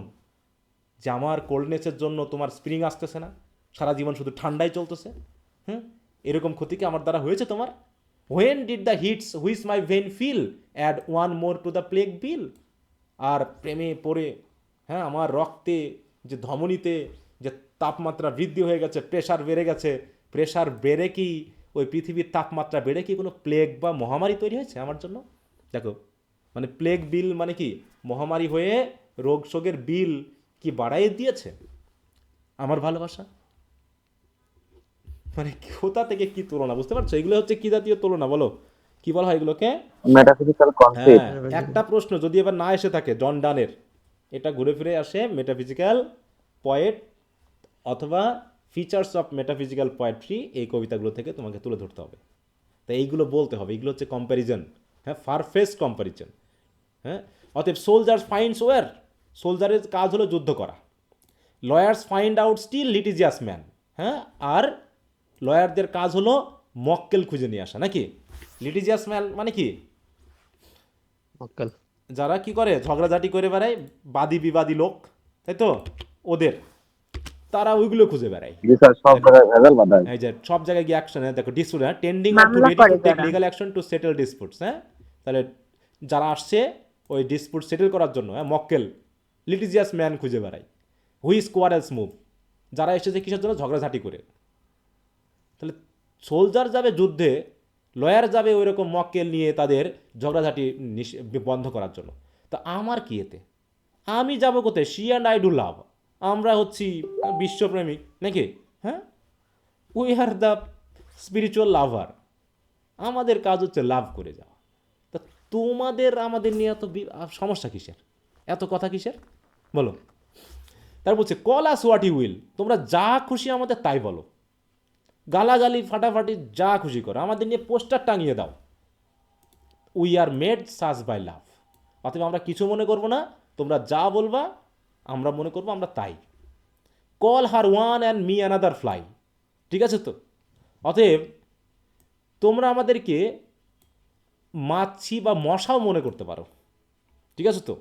দেখো, call her one and me another fly, তাহলে তাকে একটা ফ্লাই তোমরা বলতে পারো, আমি একটা ফ্লাই হতে পারি। ফ্লাই মানে কি বলো?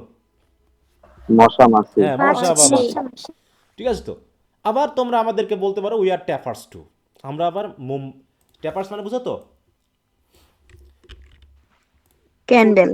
হ্যাঁ, মানে ছোটো ছোটো কুপিবাতি বা মোমবাতির যে লাইট, সেটাকে ব্যবহার করা হয়। দেখো, ডিমিনিশ আর reduce in thickness towards an end, ওটা না, দেখো সিলিন্ডার ক্যান্ডেল, হ্যাঁ, মানে এই জাতীয়। তাহলে আমরাই মনে করো মাছি, আমরাই মনে করো ক্যান্ডেল। তাহলে ক্যান্ডেল যখন জ্বালানো হয় তখন অনেক মশা মাছি উড়ে আসে না আগুন দেখে, বলো? হুম, জি স্যার। তা আমরা আমাদের জন্য আমরাই মারা যাব, আমরাই ক্যান্ডেল, আমরাই মাছি, তাহলে আমাদের জন্য আমরা মরবো, তোমাদের সমস্যা কিসের? দেখো, and our own cause die, তাহলে আমরাই মাছি, আবার আমরাই ট্যাপার্স, অতএব আমরা আমাদের মৃত্যু না হয় আমরাই ডেকে আনছি। And we in us find the eagle and dove, আর আমরা না হয় আমরা একজন ইগল আর একজন ডাভ, ঠিক আছে? অতএব এতে আমাদেরই ক্ষতি, আমরা আমাদের ক্ষতি করতেছি, আমরা আমাদের মৃত্যু ডেকে আনতেছি, আনছি, তা তোমাদের কি? তোমাদের এতে নিতে মাথা গরম করার কিছু নেই। The phoenix riddle hath more wit by us, বরং তোমরা বুঝবা না। ফিনিক্স বুঝো? ফিনিক্স, সেই ফিনিক্সের পাখি। রিডল মনে আছে? পাখি। জি স্যার। জি স্যার। হ্যাঁ, hath more wit by us, তাই তো? ওই ফিনিক্সের উইট আমাদের কাছ থেকে পেয়েছে, মনে রেখো, কারণ উই টু বিং ওয়ান আর ইট। অতএব আমরা হচ্ছে এখন সেই ফিনিক্স, আমরা দুইজন মিলে এক হয়ে গেছি এবং এটা আমরা তাই, ঠিক আছে? আমাদের ক্ষমতা বেশি। So to one neutral thing both sexes fit, অতএব আমরা এখন হয়ে গেছি নিউট্রাল। নিউট্রাল থিং মিন্স কোনো একক দিক থেকে না, ঠিক আছে তো? Both sex, gender, male female মিলে আমরা একটা নিউট্রাল জিনিস হয়ে গেছি, বুঝতে পেরেছো? যেখানে আলাদা করে আমাদেরকে ভাবার কিছু নেই, আমাদেরকে আলাদা করতে পারবে না, বরং we die and rise the same. ওই ফিনিক্সের কি ঘটনা জানো তো? ফিনিক্সের জন্ম কিভাবে হয় আবার পুনরায়? স্যার মারা গিয়ে ছাই থেকে হ্যাঁ, নাকি দেখো, আগুন। তার ছাই যখন থেকে। মৃত্যুর সময় আসে চক- তখন সে আগুনে গিয়ে ঝাঁপ দেয়। দেখো এই যে বলছে, in classical mythology a unique bird that lived for 5 or 6 centuries, তারা 500-600 বছর বাঁচে in the Arabian desert. After this time burning itself on funeral pyre, তারপরে তারা আবার ফিউনারেল পায়ার যেখানে দেখে সেখানেই তারা আগুনে ঝাঁপ দিয়ে মরে যায়। And rising from the ashes with renewed youth to live through another cycle, আবার নতুন করে 500-600 বছর বাঁচার জন্য ওই ছাই থেকে তাদের আবার জন্ম হয়। তা মনে করো আমরাই হচ্ছে ওই ফ্লাই, আমরাই ট্যাপার্স, আমরাই আমাদের মৃত্যুর কারণ। ওই যে লাভ দিব আমরা, ঠিক আছে তো? আমরা আগুনে লাভ দিয়ে আবার নতুন করে জীবন পাবো। তো এরকম আমরা দুইজনই, ঠিক আছে? আমাদের মৃত্যু নিয়ে তোমাদের ভাবাটা আবার দরকার নাই, বরং আমরা die and rise the same, আমরা মারা যাই, ঠিক আছে তো? ওই যে আগুনে পুড়ে মারা যায়, ক্যান্ডেলে পুড়ে মারা যায়, আমরা আবার একই রকমভাবে তৈরি হই and prove mysterious by this love, আর এভাবেই আমরা আমাদের ভালোবাসার দ্বারা হয়ে যাই মিস্টিরিয়াস, তাই তো? আমরা ওয়ার্ল্ডলি এই মানুষের মতো না, আমরা একটু অন্য ধরনের। অতএব আমাদের নিয়ে তোমাদের ভাবার কোনো কারণ নেই, কারণ কি we can die by it if not live by love. হ্যাঁ, আমরা যদি ভালোবাসা দিয়ে বাঁচতে অন্তত না পারি, মরতে তো পারি নাকি? হ্যাঁ, and if unfit for tombs, আর আমাদের মৃত্যুর পর যদি আমাদেরকে কবরে দেওয়ার জন্য অনুপযুক্ত মনে হয়, hearse our legend be, it will be fit for verse. এবং হার্স যেটা হচ্ছে যে সব বহন করে নিয়ে যাওয়ার জন্য, সেটার জন্য যদি আমরা আনফিট হই, অন্তত আমরা কিসের জন্য ফিট হব? ইট উইল বি ফিট কবিতার ফর ভার্স, আমরা অন্তত ভার্সের জন্য তো ফিট হব। আমাদের নিয়ে কবিতা লেখা হবে, আর এই কবিতায় আমাদেরকে পার্মানেন্ট করে রাখবে, বুঝতে পেরেছ?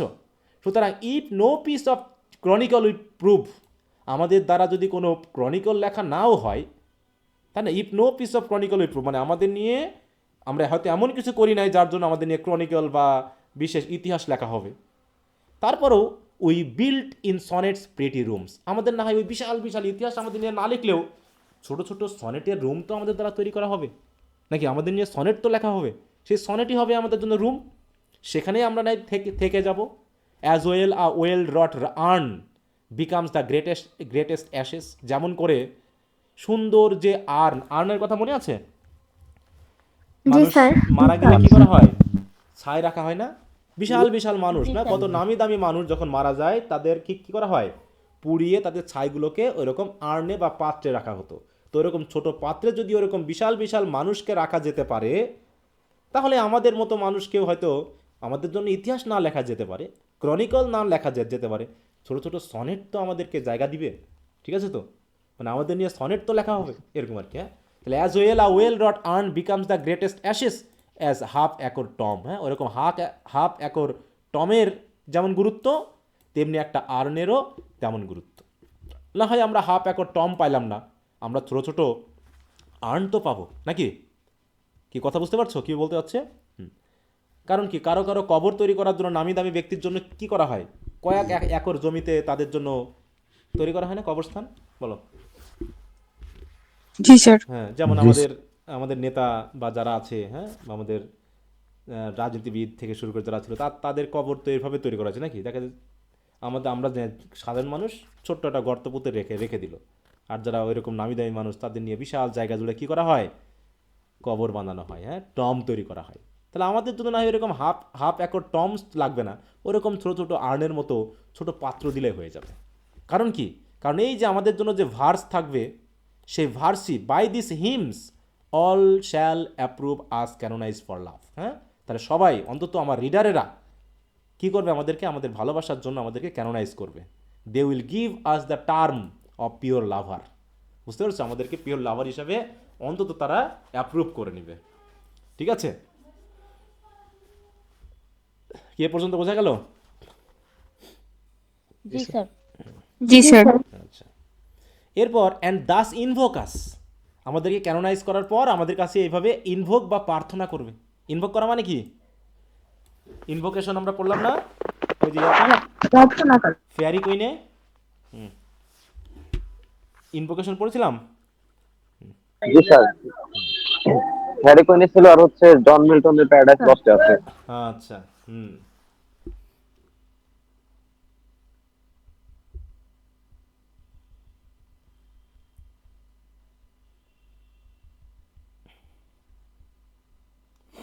স্যার এইখানে ওইখানে ইনভোকেশন বানানটা ছিল সম্ভবত ইনভো সি ই। হ্যাঁ, ওই তো ওই বানানে তো এরকম একটু একটু হবে, কবিরা একটু এদিক ওদিক করে। হ্যাঁ, বানানটা দেখো, ইনভোকেশন, হ্যাঁ, এটা হচ্ছে নাউনের বানান, ঠিক আছে তো। আর এইটা হচ্ছে কি, এই যে এটা হচ্ছে ভার্বের বানান। হ্যাঁ, ও আচ্ছা স্যার, ঠিক আছে। দেখতে পাচ্ছ, কিছু কিছু দেখবা যে ভার্ব এবং নাউনের বানান ভিন্ন। বুঝতে পেরেছো? তো এখানে অ্যান্ড দাস ইনভোকাস, কীভাবে ইনভোক করবে, মানে ইনভোক করবে, ইউ মানে তোমরা বা আপনারা। কারা? ইউ বলতে কারা? এই লাভারেরা নাকি? ওরা এসে আমাদেরকে বলবে, ওরা এসে আমাদের কীভাবে ইনভোক করে বলবে, হুম রেভারেন্ড লাভ মেড ওয়ান অ্যানাদার হারমিটেজ, যাদেরকে তাদের যে পবিত্র ভালোবাসা, সেই ভালোবাসা তাদেরকে আজকে হারমিটেজ বানিয়ে দিয়েছে। হারমিটেজ মানে কি জানো? সাধু সন্ন্যাসীদের হ্যাঁ, মানে বাড়ি হারমিট থেকে আসছে হারমিটেজ, মানে তীর্থের জায়গা করে না, বলো, মানুষ তীর্থে যায় না, ওইরকম the G duelling sir. Of a hermit. তাই তো, হারমিটের একটা বসবাসের জায়গা, যেখানে মানুষ কি করতে যায়, যেখানে তাদের সাথে কি করে বলো, গিয়ে তাদের কাছ থেকে মানে ইয়া গ্রহণ করে, হ্যাঁ, বর গ্রহণ করে, আশীর্বাদ গ্রহণ করে, ওইরকম। তাই বলছে আপনাদের ভালোবাসা আপনাদের একজন আরেকজনকে কি বানিয়েছে, হ্যাঁ, আপনাদের ভালোবাসা আপনাদেরকে হারমিটেজ বানিয়ে দিয়েছে। You to whom love was a peace, আপনারা যাদের কাছে ভালোবাসা ছিল শান্তি, দ্যাট নাও ইজ রেইজ, যে ভালোবাসা আপনাদের জন্য ছিল শান্তিময় কিছু, সেই ভালোবাসা এখন উত্তেজনাময় হয়ে গেছে আমাদের জন্য। বুঝতে পেরেছো? আপনাদের কাছ থেকে সেই ভালোবাসা পেয়েছি। হু ডিড দ্য ওয়ার্ল্ড, দেখো, হোল ওয়ার্ল্ড সোল কন্ট্রাক্ট, যাদের কাছে পুরো পৃথিবীর সোলটা কন্ট্রাক্ট হয়ে গেছে। কন্ট্রাক্ট মানে বুঝো তো, সংকুচিত হয়ে যাও নাকি? পুরো পৃথিবীর ভালোবাসা যেন আপনাদের কাছে এসে কন্ট্রাক্ট হয়ে গেছে। And drove into the glasses of your eyes, so made such mirrors and such spies that the did all to you epitomize. দেখো, হ্যাঁ, তাহলে সেই ভালোবাসাটা কন্ট্রাক্ট হয়ে কি হয়েছে, drove into the glasses of your eyes, মানে আপনাদের চোখের যে জ্যোতি, যে আলো, যা গ্লাস, সে গ্লাসে রূপান্তরিত হয়ে গেছে। ঠিক কেমন হয়েছে? সো মাস, দেখো, সো মেড সাস মিরর্স, আপনাদের চোখ হয়ে গেছে তেমন মিররের মতো, সেমন স্পাইসের মতো, that they did all to you epitomize, যাতে মিরর বা স্পাইসের দিকে তাকালেই আমরা শুধু আপনাদেরকে দেখতে পাবো। স্পাইস মানে কি বলতো? সুউচ্চ চূড়া বুঝি আমরা। আমরা এটা দেখেছিলাম মনে হয় প্যাট্রিয়ট কবিতা পড়তে গিয়ে, দেখছিলাম কি না? আচ্ছা, এখানে তো স্পাই দেখাচ্ছে, কিন্তু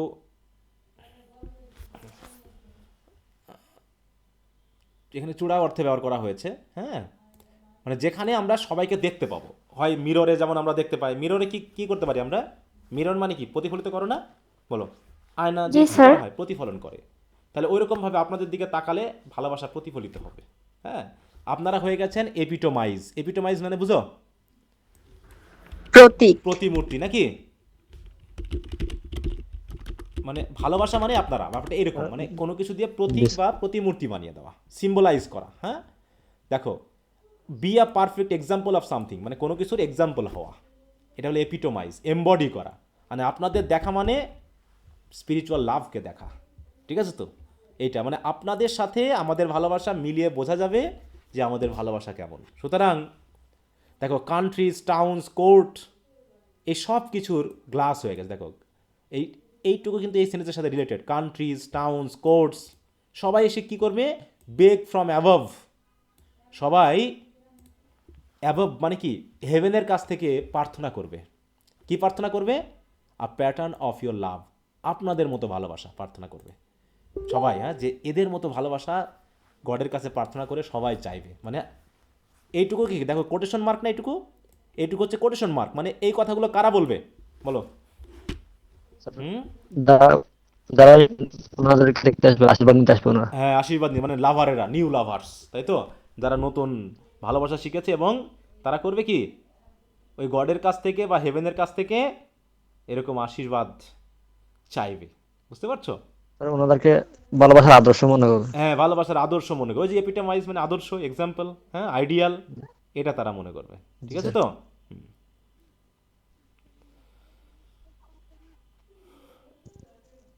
তাকে কিছু বোঝা গেল? জি স্যার। স্যার বুঝছি। কি বুঝলা?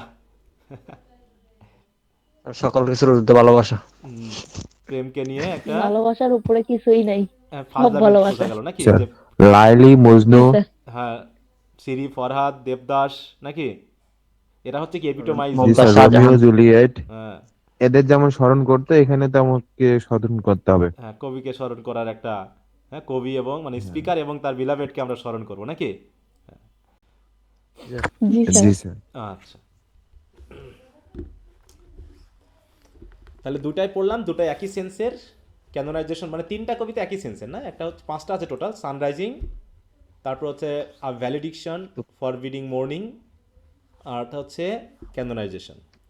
এই তিনটা এক ধরনের। আরেকটা হচ্ছে কি, হলিসনের বেটার মাই হার্ট, আর হচ্ছে ডেথ বি নট প্রাউড। এই দুটা হচ্ছে আরেক অন্য ধরনের। মানে তিনি সব ধরনের সনেটি লিখছেন, মানে সিকুলার থেকে শুরু করে রিলিজিয়াস সব ধরনের লিখছেন। কারণ আমরা জানি যে মেটাফিজিক্যাল পয়েন্টদের বিশেষ থিমেটিক ইয়া ছিল হচ্ছে অ্যাবস্ট্রাক্ট আইডিয়াগুলো, লাভ, ওয়ার, হ্যাঁ, তারপর হচ্ছে রিলিজিয়ান, এগুলো নিয়ে তারা ডিল করছে। আচ্ছা, তাহলে মোটামুটি আমরা পড়ে ফেললাম। তার ডেথ বি নট প্রাউড কি আমরা পড়েছিলাম? তোমাদেরকে স্যার, পড়তে ফার্স্ট ইয়ার আর বলেছিলাম ডেথ সেকেন্ড বি ইয়ারে নট পড়ছিলাম। প্রাউডটা। রিডিং রাইটিং স্কিলে পড়ছিলাম আমরা, ডন ডান। হ্যাঁ, তো এটা কি আমাকে পড়িয়ে দেওয়ার দরকার আছে, না আমি জাস্ট সামারিগুলো দিয়ে দিব, তোমরা রিডিং পড়লেই হবে? কোনটা? জি স্যার, সামারি দিয়ে দেন, রিডিং আচ্ছা, করলেই না, হবে। ওটা তো আমি দিয়ে দিব, শিট দিয়ে দিব। কারণ যদি পড়াতে হয় তাহলে আবার তোমার একটু ইয়া করতে হবে, সময় নিতে হবে। মানে আগামী ক্লাসে ওটা তাহলে আমরা দেখবো, ঠিক আছে? আজকে হয়তো একটু আর ধরার সময় নেই, ওটা আলোচনা করতে গেলে সময়ের ঘাটতি হবে। তাহলে আমরা মোটামুটি মনে করলাম যে জন ডান আমি শেষ করেছি। তবে এই ডেথ বি নট প্রাউড আমি শিটটা দিয়ে দিব। পড়ার পর যদি মনে হয় যে কোনো জায়গায় বুঝতে অসুবিধা হচ্ছে, তোমরা আগামী ক্লাসে বলবা, আমি ওটা দেখে নিব, ঠিক আছে? তো আগামী ক্লাসে আমাদের পরবর্তী যে কবি আছেন, নাম কি পরবর্তী কবিকে? Andrew Marvel. Andrew marble. হ্যাঁ, পরবর্তী কবি হচ্ছে অ্যান্ড্রু মার্ভেল। অ্যান্ড্রু মার্ভেলের দুটা কবিতা, টু হিজ কয় মিস্ট্রেস আর হচ্ছে ডেফিনেশন অফ লাভ। আশা করি আমরা দুটা একদিনে শেষ করতে পারবো, ঠিক আছে তো? কারণ এই আজকে যেমন দুটা শেষ করলাম, ওটা হয়ে যাবে। ওকে, তো এই হলো আজকের মতো আলোচনা। আসসালামু আলাইকুম। আচ্ছা, আমি না বলছি এমন ভালোবাসা এই যুগে নাই। আছে গো, আছে। ওরা তো সাউন্ড করে না, ওরা তো নয়েজ করে না, বুঝতে হয়, তাই নাকি? ওরা তো বলেই দিল আইমান সাদিক আর মুনজারিন শাহিদ। যে আমরা তো এখন, ওরা তো বলেই দিল যে এখানে কোনো সাউন্ড হবে না, রাফসান সাহেব নো আর নয়েজ, নো টিয়ার্স। জি না, আমাদের স্যার আর ম্যাম। হ্যাঁ, ওরে বাবা রে, তাহলে তো বিশাল ব্যাপার। হ্যাঁ, আচ্ছা, তো যাই হোক, এটাই আপনাদের দুজনকে অনেক ভালো লাগে। তাই যাক, তাহলে জি, ক্যানোনাইজ স্যার। করে ফেলো নাকি? কবিতা লিখে ফেলো, লিখে ক্যানোনাইজ করো। যাতে এরকমটা তোমাদেরকে দেওয়া হয়। আচ্ছা, তো ঠিক আছে, সবাই ভালো থাকো, আজকে এই পর্যন্ত, good night. Good night sir.